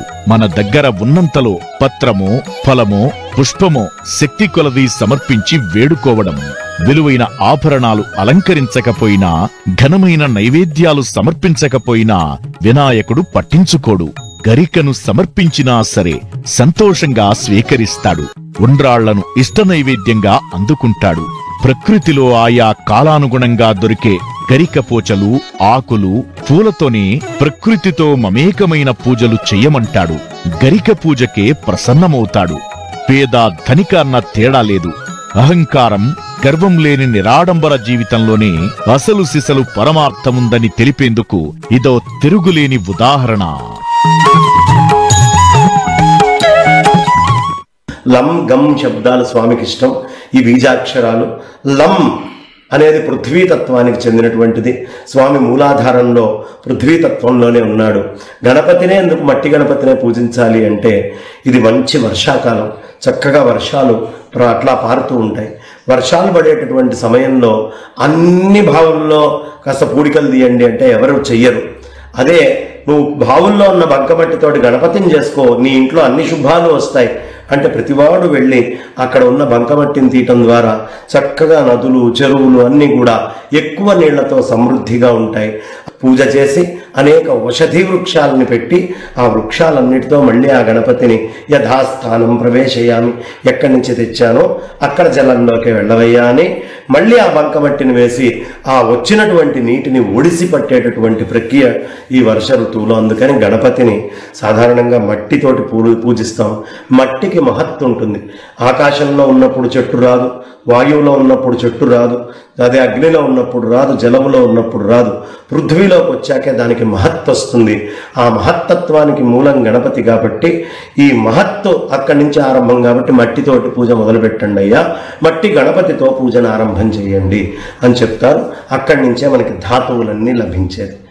భారీకాయుడిగా మేరునగ పర్వతంలా కనబడే గణపతి వేదాంగాలు తెలిసిన సర్వజ్ఞుడు. కార్యదీక్ష, వేగం, వివేకం గల మహాజ్ఞాని. వ్యాస భగవానుడు నిరంతర నిర్విరామ మహాభారత కావ్య రచనను అంతే వేగంగా, విపులంగా రాయగల మహాజ్ఞానులు ఎవరని అడిగితే వినాయకుడు తప్ప ఇంకెవ్వరూ అంతటి ఘనకార్యం చేయలేరని చెబుతారు. వ్యాస భగవానుడు మహాభారత వర్ణన చేస్తుంటే గణపతే దాన్ని స్వయంగా రాశారని పురాణాలు చెబుతున్నాయి. వ్యాసుడు మహాభారతాన్ని వివరిస్తుండగా కావ్య రచన సమయంలో విఘ్నేశ్వరుడు రాస్తున్న లేఖని పాడైపోయింది. వెంటనే కార్యభంగం కలగకుండా తన ఒక దంతాన్ని విరిచి లేఖనిగా ఉపయోగించి ఆ మహాకావ్య రచనను పూర్తి చేశాడు గజాననుడు. అప్పట్నుంచే ఏకదంతుడయ్యాడని అంటారు. ఆయనని ఏకదంతుడు అంటాం. వాస్తవానికి ఆయన ద్విదంతుడు, 2 దంతాలు ఉన్నాయి. అయితే అది ఏకదంతం కింద ఎందుకు మారింది అంటే ఒకప్పుడు ఒక రాక్షసుణ్ణి సంహరించాల్సి వచ్చినప్పుడు రాక్షస సంహారార్థం ఆయన యొక్క దంతాన్ని తీసి ప్రయోగం చేసి రాక్షస సంహారం చేశారు. అదేవిధంగా మహాభారతాన్ని రచించాల్సి వచ్చినప్పుడు ఆయన దంతాన్ని తీసి చక్కగా మహాభారతాన్ని రచించారు. దీని అర్థం ఏంటయ్యా అంటే ఈ ఏకదంతుడు కష్టం వచ్చి దుష్ట శిక్షణ చేయాల్సి వచ్చినప్పుడు నీకు అత్యంత ప్రేమైన దాన్ని వదిలిపెట్టు, ఏనుక్కి దంతం చాలా ఇష్టం, త్యాగం చెయ్యి. అదేవిధంగా ధర్మ పరిరక్షణ చేసి సరస్వతి సాహిత్యాన్నంతా అందించాలి అన్నప్పుడు కూడా నీకు ఇష్టమైనది త్యాగం చేసైనా ఈ ధర్మాన్ని వ్యాప్తి చేయి అనే 2 లక్షణాలు ఏకదంతుడు మనకి నేర్పిస్తున్నాడు. మూడోది, ఎప్పుడైనా మగ ఏనుక్కి దంతం ఉంటుంది, ఆడ ఏనుక్కి దంతం ఉండదు. తన యొక్క తండ్రి యొక్క రూపాన్ని, తల్లి యొక్క రూపాన్ని అర్ధనారీశ్వరంగా చూపించాలనుకున్న పరమేశ గణపతి ఆయన ఒక పక్క దంతాన్ని నుంచి ఇంకొక పక్క దంతాన్ని తీసి ఏకదంతుడయ్యాడు. ఓ పక్కన మాతృస్వరూపం, ఒక పక్కన పితృస్వరూపం. ఇది ఏకదంత స్వరూపం యొక్క వైభవం. విఘ్ననాథుడి కార్యదీక్ష చిత్తశుద్ధి అలాంటిది. భక్తులను కూడా అంతే జ్ఞానం, వేగం, ఖచ్చితత్వం, కార్యదీక్షతో ముందుకెళ్లాలని గణేశ పురాణం చెబుతుంది. చిత్తశుద్ధి, త్యాగనిరతి, కార్యదీక్షతో ఉండాలన్నది గణపతి భగవానుడి సంకల్పం, సందేశం. పూజించాలంటే ముందు మన మనసులో అహాన్ని వదలాలి. నేను, నాది, నాకు మాత్రమే సొంతమన్న భావనను పూర్తిగా దూరం పెట్టాలి. మనం, మనది, మనందరిది అన్న వసుదైక భావనను మనసు నిండా నింపుకోవాలి. అప్పుడే దుష్ట సంహారం జరుగుతోంది, విజయాలు ప్రాప్తిస్తాయి. అనాదిగా అదే జరిగింది. నాడు అసుర సంహారం నుంచి అప్పటి స్వాతంత్ర సంగ్రామం వరకు వినాయకుడు అన్ని విఘ్నాలను తొలగించడంలో క్రియాశీలక పాత్రే పోషించాడు. భారత జాతీయోద్యమంలో సమరయోధుల సంగతి సరే, మరి వినాయకుడి పాత్ర ఏంటి అనే డౌట్ అవసరం లేదు. జాతీయవాదాన్ని, ఐక్యతా రాగాన్ని గణపతి ఉత్సవాలే చాటాయి. ప్రతి కాలంలో, ప్రతి యుగంలో దుష్ట శిక్షణ, శిష్ట రక్షణ, ధర్మ సంస్థాపన జరుగుతూనే ఉంది. ఏదో ఒక రూపంతో రాక్షస సంతతి విజృంభించడం, వాళ్ల పీచమణిచి దేవతలను కాపాడటానికి మహాపురుషుల అవతారం తప్పనిసరైంది.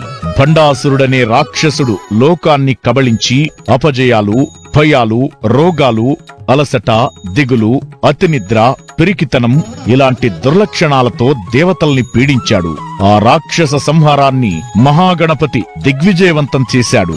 మంచిని పెంచి చెడుపై పోరాడే గజాననుడిని జయజయ ధ్వానాల నడుమ త్రిమూర్తులు విజయ గణపతిగా విఘ్ననాయకుడికి పట్టాభిషేకం చేశారు.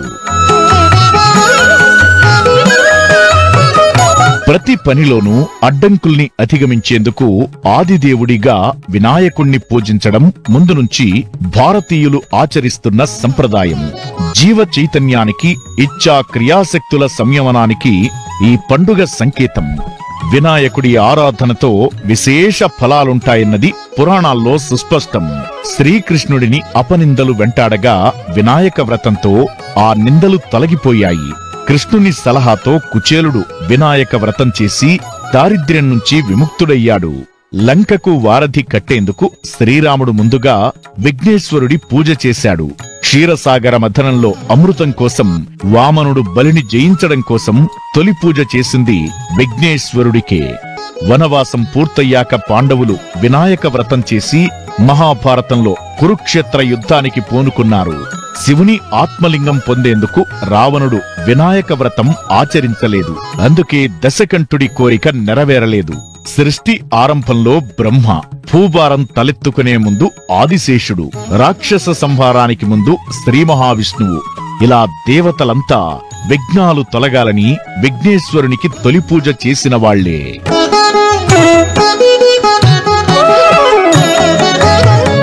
వినాయకుడు ఆధ్యాత్మికంగానే కాదు, సామాజికంగా చైతన్యం చేయడంలోనూ కీలక పాత్ర పోషించాడు.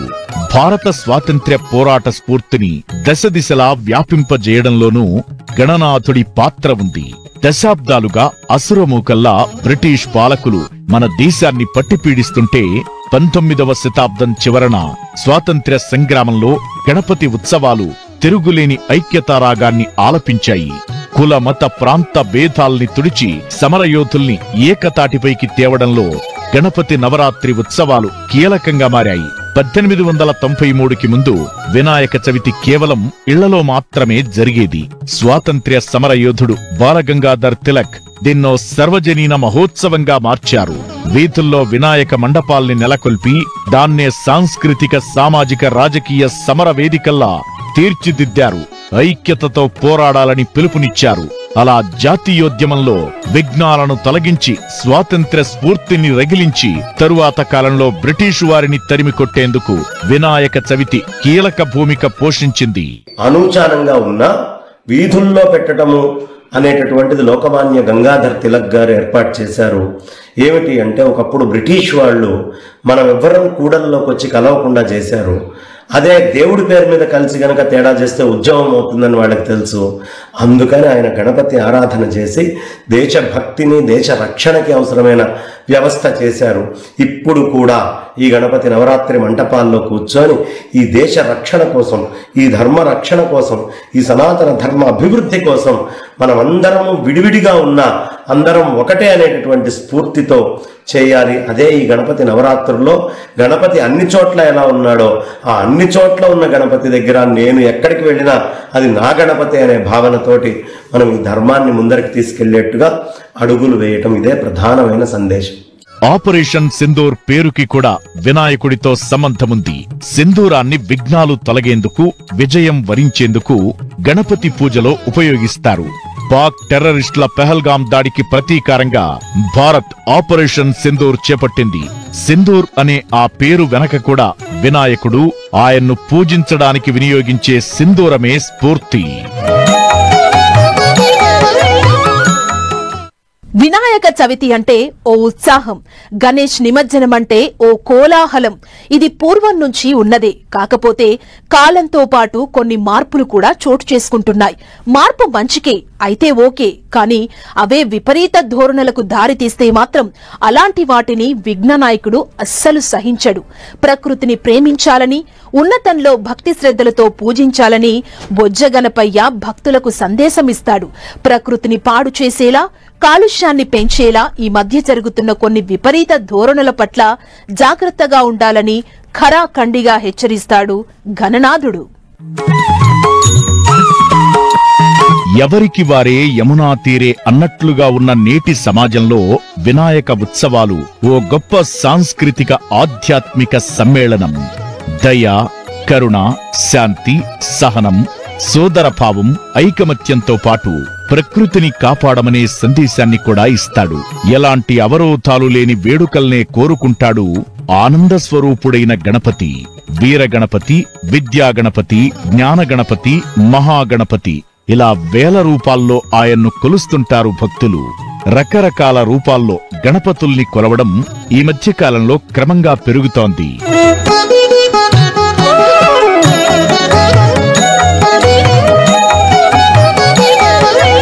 ప్రతి వీధిలోనూ గణేశుడి పందిళ్లు దర్శనమిస్తాయి. యువత చాలా ఉత్సాహంగా గణేష్ మండపాలను నిర్వహిస్తోంది. వీటి కోసం అసోసియేషన్లు కూడా ఏర్పడ్డాయి. ఏటా ఒకదానికి మించిన ఒకటి గణేష్ ప్రతిమల ఎత్తు పెరుగుతోంది. ఊరేగింపులు, ఉత్సవాలన్నీ ధూమ్ధామ్గా జరుగుతున్నాయి. అయితే కెమికల్ పూతలతో, ప్లాస్టర్ ఆఫ్ ప్యారిస్ తో చేసిన విగ్రహాలు ప్రకృతిని, పర్యావరణాన్ని పాడు చేస్తున్నాయి. గణేష్ నిమజ్జన సమయంలో ఇలాంటి రసాయనాలతో చేసిన విగ్రహాలు గాలి, నీటి కాలుష్యానికి కారణమవుతున్నాయి. విఘ్నాలు ఏ రూపంలో ఉన్నా వినాయకుడు దాన్ని అధిగమించే శక్తినే ఇస్తాడు. అందుకే మట్టి గణపతిని పూజించాలనే సంకల్పంతో పలు స్వచ్ఛంద సంస్థలు, పర్యావరణ ప్రేమికులు ప్రచారం ముమ్మరం చేస్తున్నారు. భక్తి శ్రద్ధలే ప్రధానం, విగ్రహాల ఎత్తు కాదు. పర్యావరణాన్ని కాపాడి కాలుష్యాన్ని నియంత్రించడమే ముఖ్యం. అది మట్టి విగ్రహాలతోనే సాధ్యం. పండుగ ఎంత ముఖ్యమో, ఉత్సవం, ఊరేగింపు ఎంత ఘనంగా చేయాలనుకుంటామో అదే సందర్భంలో విపరీత పోకడలకు పోకుండా వినాయకుణ్ణి పూజిస్తే అది ఆధ్యాత్మికతను విరాజిల్లేలా చేస్తుంది, సంస్కృతిని కాపాడినట్లవుతుంది. ఈ గణపతి పూజ పేరుతో దుర్వ్యసనాలు కొన్ని చోట్ల కనిపిస్తూ ఉంటాయి. ఈ అడ్డమైన పాటలన్నీ పెట్టి డీజేలు, డాన్సులు కాదు. కావాలంటే మీరు అంతగా చేయాలి అనుకుంటే నితాంతకాంత దంతికాంతమంతకాంతకాత్మజం అచింత్య రూపమంతహీన మంతరాయ కృంతనం అని చక్కగా పాడుకుంటూ ఎవరి మానాన వాళ్ళు నృత్యం చేస్తూ అలాంటి గణపతి పాటల్ని పెట్టుకొని ఏదైనా నృత్యం చేయొచ్చు. కానీ ఈ డీజేలు పెట్టి అందరినీ ఇబ్బంది పెట్టి దానికంటే చాలా శోభస్కరంగా భక్తి ప్రధానంగా చేసుకోవడం చాలా ఉత్తమం. డీజే శబ్దాలు, రంగురంగుల పీఓపీతో చేసిన వినాయక విగ్రహాల నిమజ్జనం కంటే సంస్కృతి సంప్రదాయాల్ని కాపాడాల్సిన అవసరముంది. మన గత కీర్తిని చాటేలా, భవిష్యత్ తరాలు చెప్పుకునేలా వినాయక ఉత్సవాలను భక్తి శ్రద్ధలతో నిర్వహిస్తే అది మరింత సోపాయమానం అవుతుందనేది పర్యావరణ ప్రేమికులు, ఆధ్యాత్మికవేత్తలు చెప్పే మాట. ఈనాటి సమాజం ఇవన్నీ గుర్తుపెట్టుకుని ఉత్సవాలు నిర్వహిస్తే అది మరింత ఆధ్యాత్మిక శోభతో అలరారుతుంది.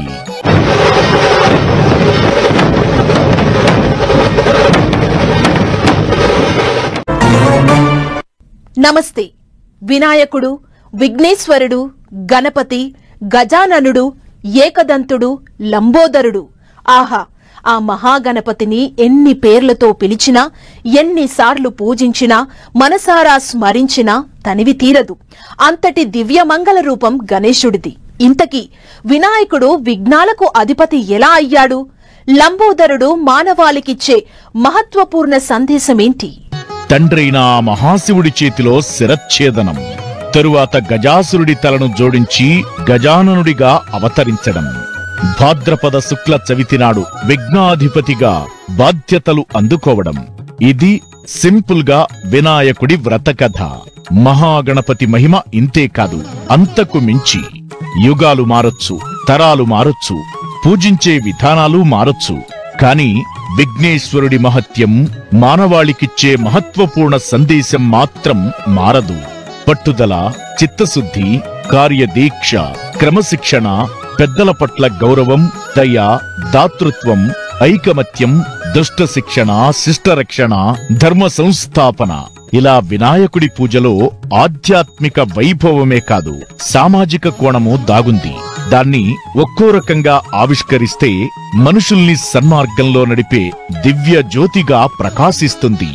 అష్టాదశ పురాణాలు, వేదాలు, ఉపనిషత్తులు ఆ వామనాకారుడి విరాట్ రూపాన్ని, మంగళ స్వరూపాన్ని పరిపూర్ణంగా తెలియజేస్తాయి.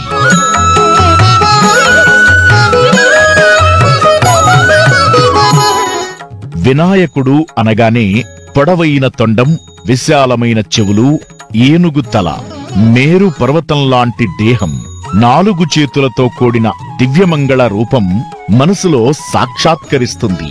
దేవగణాలలో తొలి పూజలందుకునే స్థాయికి ఎదిగిన గణేశుడి ప్రతి అడుగులో ఆధ్యాత్మికతే కాదు, విజేతలకు దక్కే గౌరవం కనబడుతుంది. దుష్ట శిక్షణ కోసం గణనాథుడు ఒక్కో యుగంలో ఒక్కో అవతారమెత్తాడు. ఆయను అఖండుడు, అజేయుడు, పరిపూర్ణుడు, పరబ్రహ్మ స్వరూపం. అందుకే విఘ్నాధిపతిగా దేవతలంతా ముక్తకంఠంతో ఆమోదించారు. సకల గణాలకు అధిపతిగా మారి గణపతి అయ్యాడు.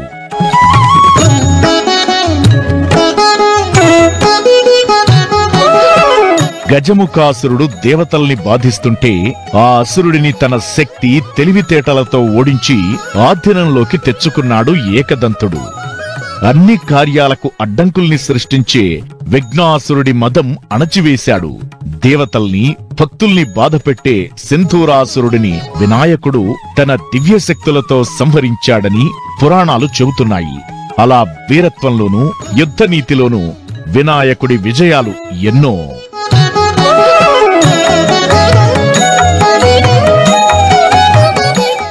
ఒకసారి పరమేశ్వరుడు విఘ్నేశ్వరుడికి, అదేవిధంగా కుమారస్వామి వారికి ఈ విషయంలో పందెం పెట్టినప్పుడు ఈయన తల్లిదండ్రుల చుట్టూ తిరిగి ఆ కుమారస్వామి వారు అన్ని నదుల్లో స్నానం చేయడానికి తన వాహనం, మయూర వాహనం మీద మొత్తం భూమండలం అంతా తిరిగి రావడం, ఈ విఘ్నాలకు అధిపతి కావాలి అని పరమేశ్వరుడి సంకల్పం వల్ల ఆ పరీక్షలో నెగ్గి ఎలా గణానాత్వా గణపతి గుం అంటే అన్ని గణాలలో ఆ అధిపతి అయి ఉన్నాడు. ఎలా ఉంటాడయ్యా ఐకమత్యం అంటే, ఆయన ఈ ప్రపంచంలో నీకు చెట్లు విడివిడిగా కనిపిస్తాయి. చెట్టు అనే జాతి ఒకటే, కానీ అందులో గన్నేరు చెట్టు, పనస చెట్టు, ఇంకో చెట్టు, కానీ ఆ మామిడి చెట్టులో కూడా సువర్ణరేఖ రసాలు, పెద్ద రసాలు, గులాబీలు, అల్ఫాన్సాలు ఇట్లా వేరుంటాయి.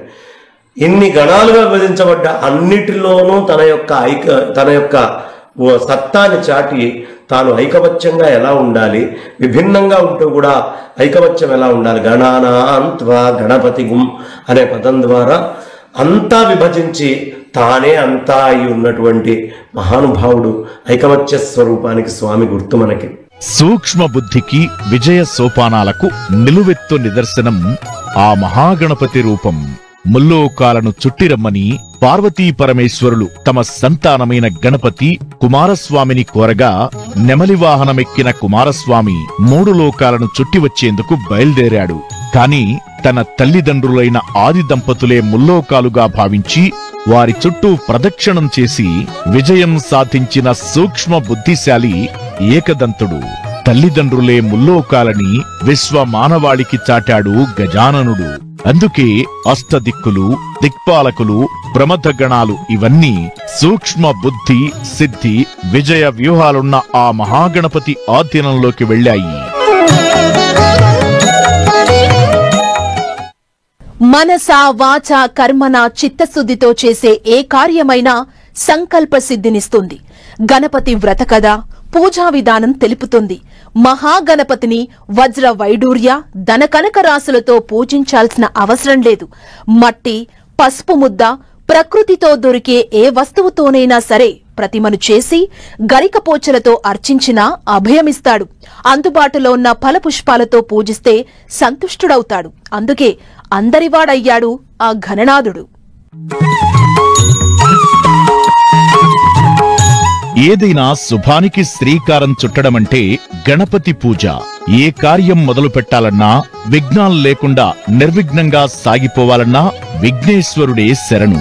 అడ్డంకులను ఎలా అధిగమించాలో వినాయకుడికి బాగా తెలుసు.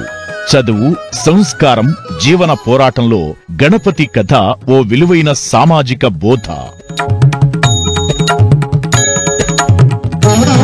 ఏ పనినైనా మొదలుపెట్టినప్పుడు అవిఘ్నమస్తు అని వినాయకుణ్ణి పూజించాకే పని ప్రారంభిస్తాం. ప్రతి పనిలో ముందు ఆ గణేశుడిని స్మరిస్తే ఇక అపజయమనే మాట ఉండదు. ఒకానొక సందర్భంలో బ్రహ్మదేవుడి అహంకారాన్నే పటాపంచలు చేసి సృష్టి కార్య ప్రారంభానికి అవసరమైన దైవీక శక్తిని ప్రసాదించాడు మహాగణపతి. వ్యాసుడు మహాభారతానికి శ్రీకారం చుట్టింది విఘ్నాధిపతి విద్యాగణపతి ప్రార్థనతోనే. పోతనామాత్యుడు భాగవత అక్షరాభిషేకానికి సంకల్పించింది కూడా గణపతిని మనసారా కొలిచాకే.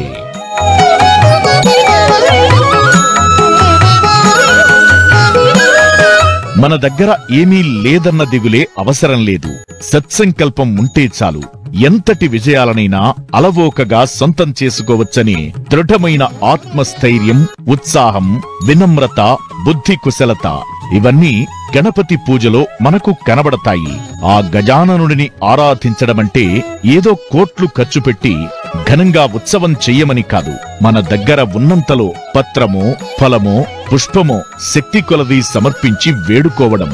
విలువైన ఆభరణాలు అలంకరించకపోయినా, ఘనమైన నైవేద్యాలు సమర్పించకపోయినా వినాయకుడు పట్టించుకోడు. గరికను సమర్పించినా సరే సంతోషంగా స్వీకరిస్తాడు.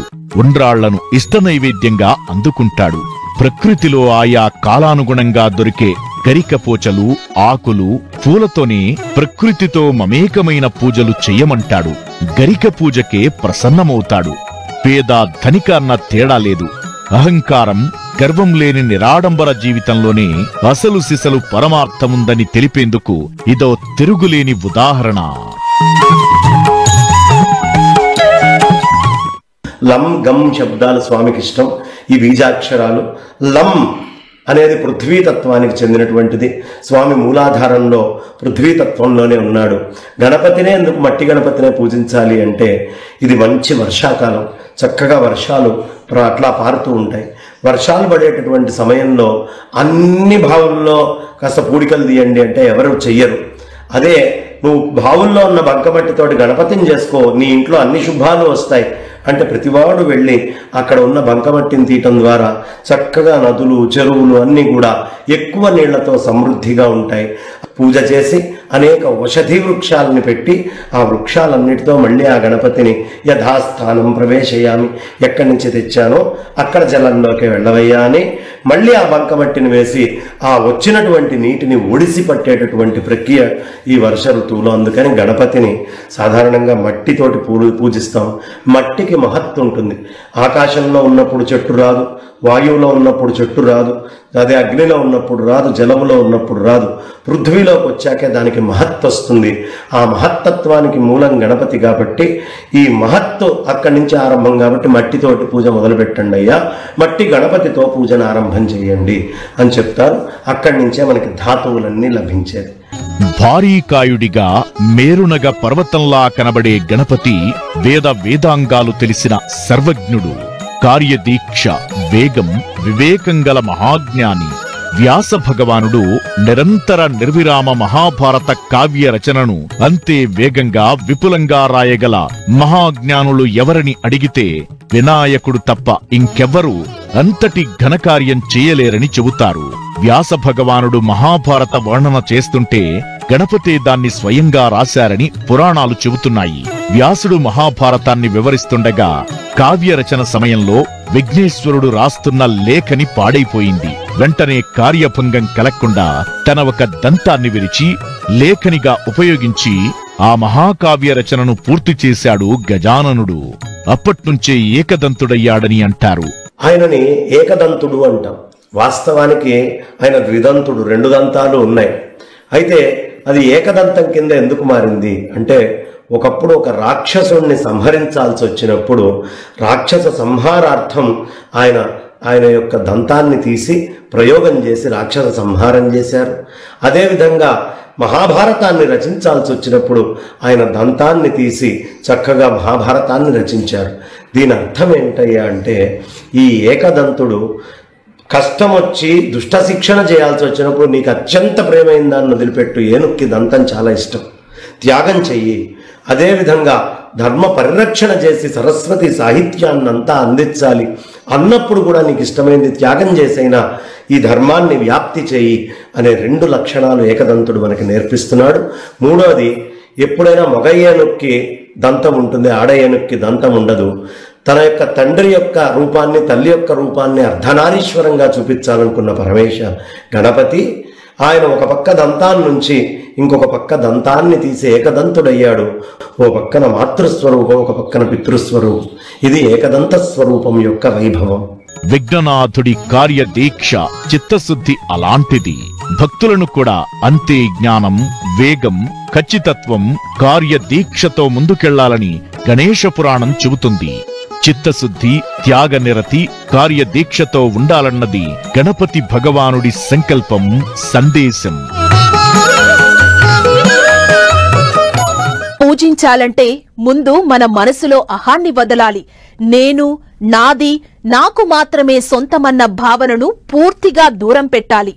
మనం, మనది, మనందరిది అన్న వసుదైక భావనను మనసు నిండా నింపుకోవాలి. అప్పుడే దుష్ట సంహారం జరుగుతోంది, విజయాలు ప్రాప్తిస్తాయి. అనాదిగా అదే జరిగింది. నాడు అసుర సంహారం నుంచి అప్పటి స్వాతంత్ర సంగ్రామం వరకు వినాయకుడు అన్ని విఘ్నాలను తొలగించడంలో క్రియాశీలక పాత్రే పోషించాడు. భారత జాతీయోద్యమంలో సమరయోధుల సంగతి సరే, మరి వినాయకుడి పాత్ర ఏంటి అనే డౌట్ అవసరం లేదు. జాతీయవాదాన్ని, ఐక్యతా రాగాన్ని గణపతి ఉత్సవాలే చాటాయి. ప్రతి కాలంలో, ప్రతి యుగంలో దుష్ట శిక్షణ, శిష్ట రక్షణ, ధర్మ సంస్థాపన జరుగుతూనే ఉంది. ఏదో ఒక రూపంతో రాక్షస సంతతి విజృంభించడం, వాళ్ల పీచమణిచి దేవతలను కాపాడటానికి మహాపురుషుల అవతారం తప్పనిసరైంది. భండాసురుడనే రాక్షసుడు లోకాన్ని కబళించి అపజయాలు, భయాలు, రోగాలు, అలసట, దిగులు, అతినిద్ర, పిరికితనం ఇలాంటి దుర్లక్షణాలతో దేవతల్ని పీడించాడు. ఆ రాక్షస సంహారాన్ని మహాగణపతి దిగ్విజయవంతం చేశాడు. మంచిని పెంచి చెడుపై పోరాడే గజాననుడిని జయధ్వానాల నడుమ త్రిమూర్తులు విజయ గణపతిగా విఘ్ననాయకుడికి పట్టాభిషేకం చేశారు. ప్రతి పనిలోనూ అడ్డంకుల్ని అధిగమించేందుకు ఆదిదేవుడిగా వినాయకుణ్ణి పూజించడం ముందు నుంచి భారతీయులు ఆచరిస్తున్న సంప్రదాయం. జీవ చైతన్యానికి, ఇచ్ఛా క్రియాశక్తుల సంయమనానికి ఈ పండుగ సంకేతం. వినాయకుడి ఆరాధనతో విశేష ఫలాలుంటాయన్నది పురాణాల్లో సుస్పష్టం. శ్రీకృష్ణుడిని అపనిందలు వెంటాడగా వినాయక వ్రతంతో ఆ నిందలు తొలగిపోయాయి. కృష్ణుని సలహాతో కుచేలుడు వినాయక వ్రతం చేసి దారిద్ర్యం నుంచి విముక్తుడయ్యాడు. లంకకు వారధి కట్టేందుకు శ్రీరాముడు ముందుగా విఘ్నేశ్వరుడి పూజ చేశాడు. క్షీరసాగర మథనంలో అమృతం కోసం వామనుడు బలిని జయించడం కోసం తొలి పూజ చేసింది విఘ్నేశ్వరుడికే. వనవాసం పూర్తయ్యాక పాండవులు వినాయక వ్రతం చేసి మహాభారతంలో కురుక్షేత్ర యుద్ధానికి పూనుకున్నారు. శివుని ఆత్మలింగం పొందేందుకు రావణుడు వినాయక వ్రతం ఆచరించలేదు. అందుకే దశకంఠుడి కోరిక నెరవేరలేదు. సృష్టి ఆరంభంలో బ్రహ్మ, భూభారం తలెత్తుకునే ముందు ఆదిశేషుడు, రాక్షస సంహారానికి ముందు శ్రీ మహావిష్ణువు, ఇలా దేవతలంతా విఘ్నాలు తొలగాలని విఘ్నేశ్వరునికి తొలి పూజ చేసిన వాళ్లే.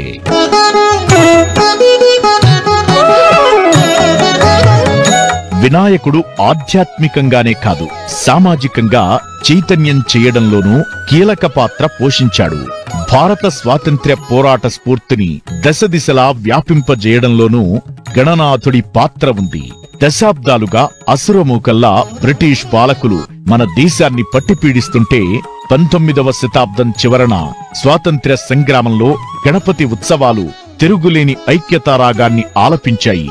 కుల మత ప్రాంత భేదాల్ని తుడిచి సమరయోధుల్ని ఏకతాటిపైకి తేవడంలో గణపతి నవరాత్రి ఉత్సవాలు కీలకంగా మారాయి. 1893కి ముందు వినాయక చవితి కేవలం ఇళ్లలో మాత్రమే జరిగేది.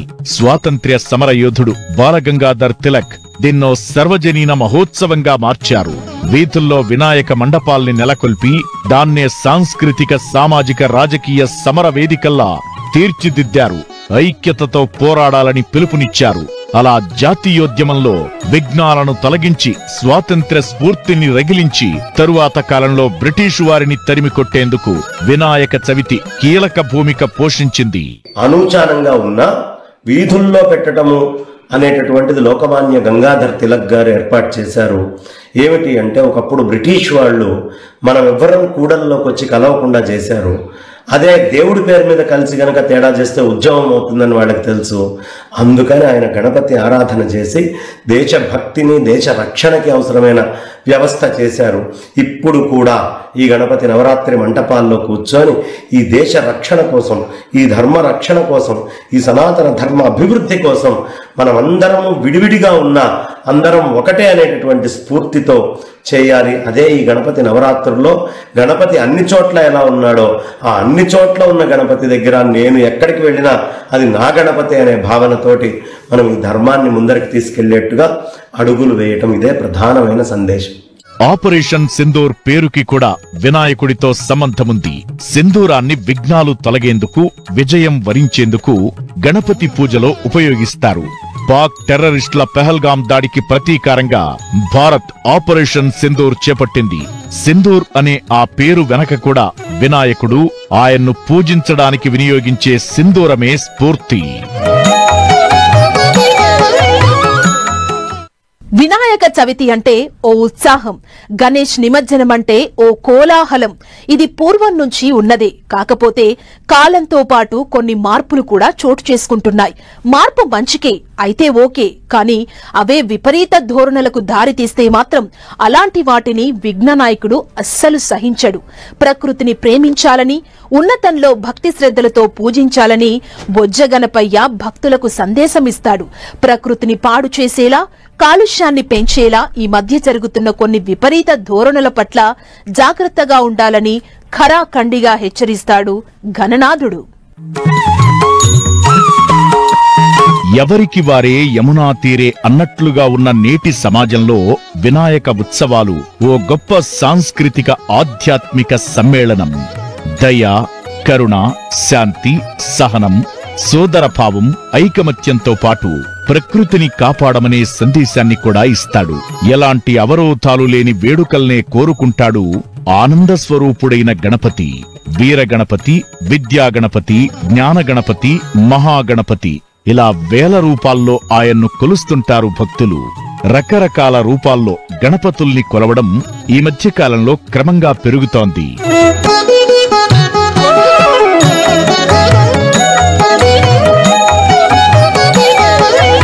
ప్రతి వీధిలోనూ గణేశుడి పందిళ్లు దర్శనమిస్తాయి. యువత చాలా ఉత్సాహంగా గణేష్ మండపాలను నిర్వహిస్తోంది. వీటి కోసం అసోసియేషన్లు కూడా ఏర్పడ్డాయి. ఏటా ఒకదానికి మించిన ఒకటి గణేష్ ప్రతిమల ఎత్తు పెరుగుతోంది. ఊరేగింపులు, ఉత్సవాలన్నీ ధూమ్ధామ్గా జరుగుతున్నాయి. అయితే కెమికల్ పూతలతో, ప్లాస్టర్ ఆఫ్ ప్యారిస్ తో చేసిన విగ్రహాలు ప్రకృతిని, పర్యావరణాన్ని పాడు చేస్తున్నాయి. గణేష్ నిమజ్జన సమయంలో ఇలాంటి రసాయనాలతో చేసిన విగ్రహాలు గాలి, నీటి కాలుష్యానికి కారణమవుతున్నాయి. విఘ్నాలు ఏ రూపంలో ఉన్నా వినాయకుడు దాన్ని అధిగమించే శక్తినే ఇస్తాడు. అందుకే మట్టి గణపతిని పూజించాలనే సంకల్పంతో పలు స్వచ్ఛంద సంస్థలు, పర్యావరణ ప్రేమికులు ప్రచారం ముమ్మరం చేస్తున్నారు. భక్తి శ్రద్ధలే ప్రధానం, విగ్రహాల ఎత్తు కాదు. పర్యావరణాన్ని కాపాడి కాలుష్యాన్ని నియంత్రించడమే ముఖ్యం. అది మట్టి విగ్రహాలతోనే సాధ్యం. పండుగ ఎంత ముఖ్యమో ఉత్సవం, ఊరేగింపు ఎంత ఘనంగా చేయాలనుకుంటామో అదే సందర్భంలో విపరీత పోకడలకు పోకుండా వినాయకుణ్ణి పూజిస్తే అది ఆధ్యాత్మికతను విరాజిల్లేలా చేస్తుంది, సంస్కృతిని కాపాడినట్లవుతుంది. ఈ గణపతి పూజ పేరుతో దుర్వ్యసనాలు కొన్ని చోట్ల కనిపిస్తూ ఉంటాయి. ఈ అడ్డమైన పాటలన్నీ పెట్టి డీజేలు, డాన్సులు కాదు. కావాలంటే మీరు అంతగా చేయాలి అనుకుంటే నితాంతకాంత దంతికాంతమంతకాంతకాత్మజం అచింత్య రూపమంతహీన మంతరాయ కృంతనం అని చక్కగా పాడుకుంటూ ఎవరి మానాన వాళ్ళు నృత్యం చేస్తూ అలాంటి గణపతి పాటల్ని పెట్టుకొని ఏదైనా నృత్యం చేయొచ్చు. కానీ డీజేలు పెట్టి అందరినీ ఇబ్బంది పెట్టి దానికంటే చాలా శోభస్కరంగా భక్తి ప్రధానంగా చేసుకోవడం చాలా ఉత్తమం. డీజే శబ్దాలు, రంగురంగుల పీఓపీతో చేసిన వినాయక విగ్రహాల నిమజ్జనం కంటే సంస్కృతి సంప్రదాయాల్ని కాపాడాల్సిన అవసరముంది. మన గత కీర్తిని చాటేలా, భవిష్యత్ తరాలు చెప్పుకునేలా వినాయక ఉత్సవాలను భక్తి శ్రద్ధలతో నిర్వహిస్తే అది మరింత శోభాయమానం అవుతుందనేది పర్యావరణ ప్రేమికులు, ఆధ్యాత్మికవేత్తలు చెప్పే మాట. ఈనాటి సమాజం ఇవన్నీ గుర్తుపెట్టుకుని ఉత్సవాలు నిర్వహిస్తే అది మరింత ఆధ్యాత్మిక శోభతో అలరారుతుంది.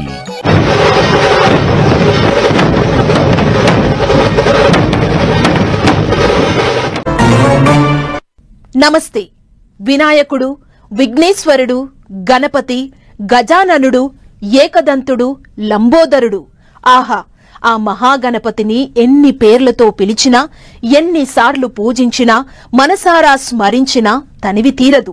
అంతటి దివ్యమంగళ రూపం గణేశుడిది. ఇంతకీ వినాయకుడు విఘ్నాలకు అధిపతి ఎలా అయ్యాడు? లంబోదరుడు మానవాళికిచ్చే మహత్వపూర్ణ సందేశమేంటి?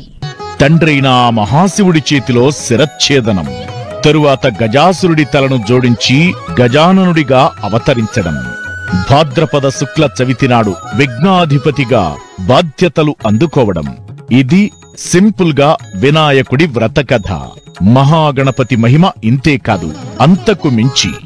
యుగాలు మారొచ్చు, తరాలు మారొచ్చు, పూజించే విధానాలు మారొచ్చు, కాని విఘ్నేశ్వరుడి మహత్యం, మానవాళికిచ్చే మహత్వపూర్ణ సందేశం మాత్రం మారదు. పట్టుదల, చిత్తశుద్ధి, కార్యదీక్ష, క్రమశిక్షణ, పెద్దల పట్ల గౌరవం, దయ, దాతృత్వం, ఐకమత్యం, దుష్ట శిక్షణ, శిష్టరక్షణ, ధర్మ సంస్థాపన, ఇలా వినాయకుడి పూజలో ఆధ్యాత్మిక వైభవమే కాదు, సామాజిక కోణము దాగుంది. దాన్ని ఒక్కో రకంగా ఆవిష్కరిస్తే మనుషుల్ని సన్మార్గంలో నడిపే దివ్య జ్యోతిగా ప్రకాశిస్తుంది. అష్టాదశ పురాణాలు, వేదాలు, ఉపనిషత్తులు ఆ వామనాకారుడి విరాట్ రూపాన్ని, మంగళ స్వరూపాన్ని పరిపూర్ణంగా తెలియజేస్తాయి.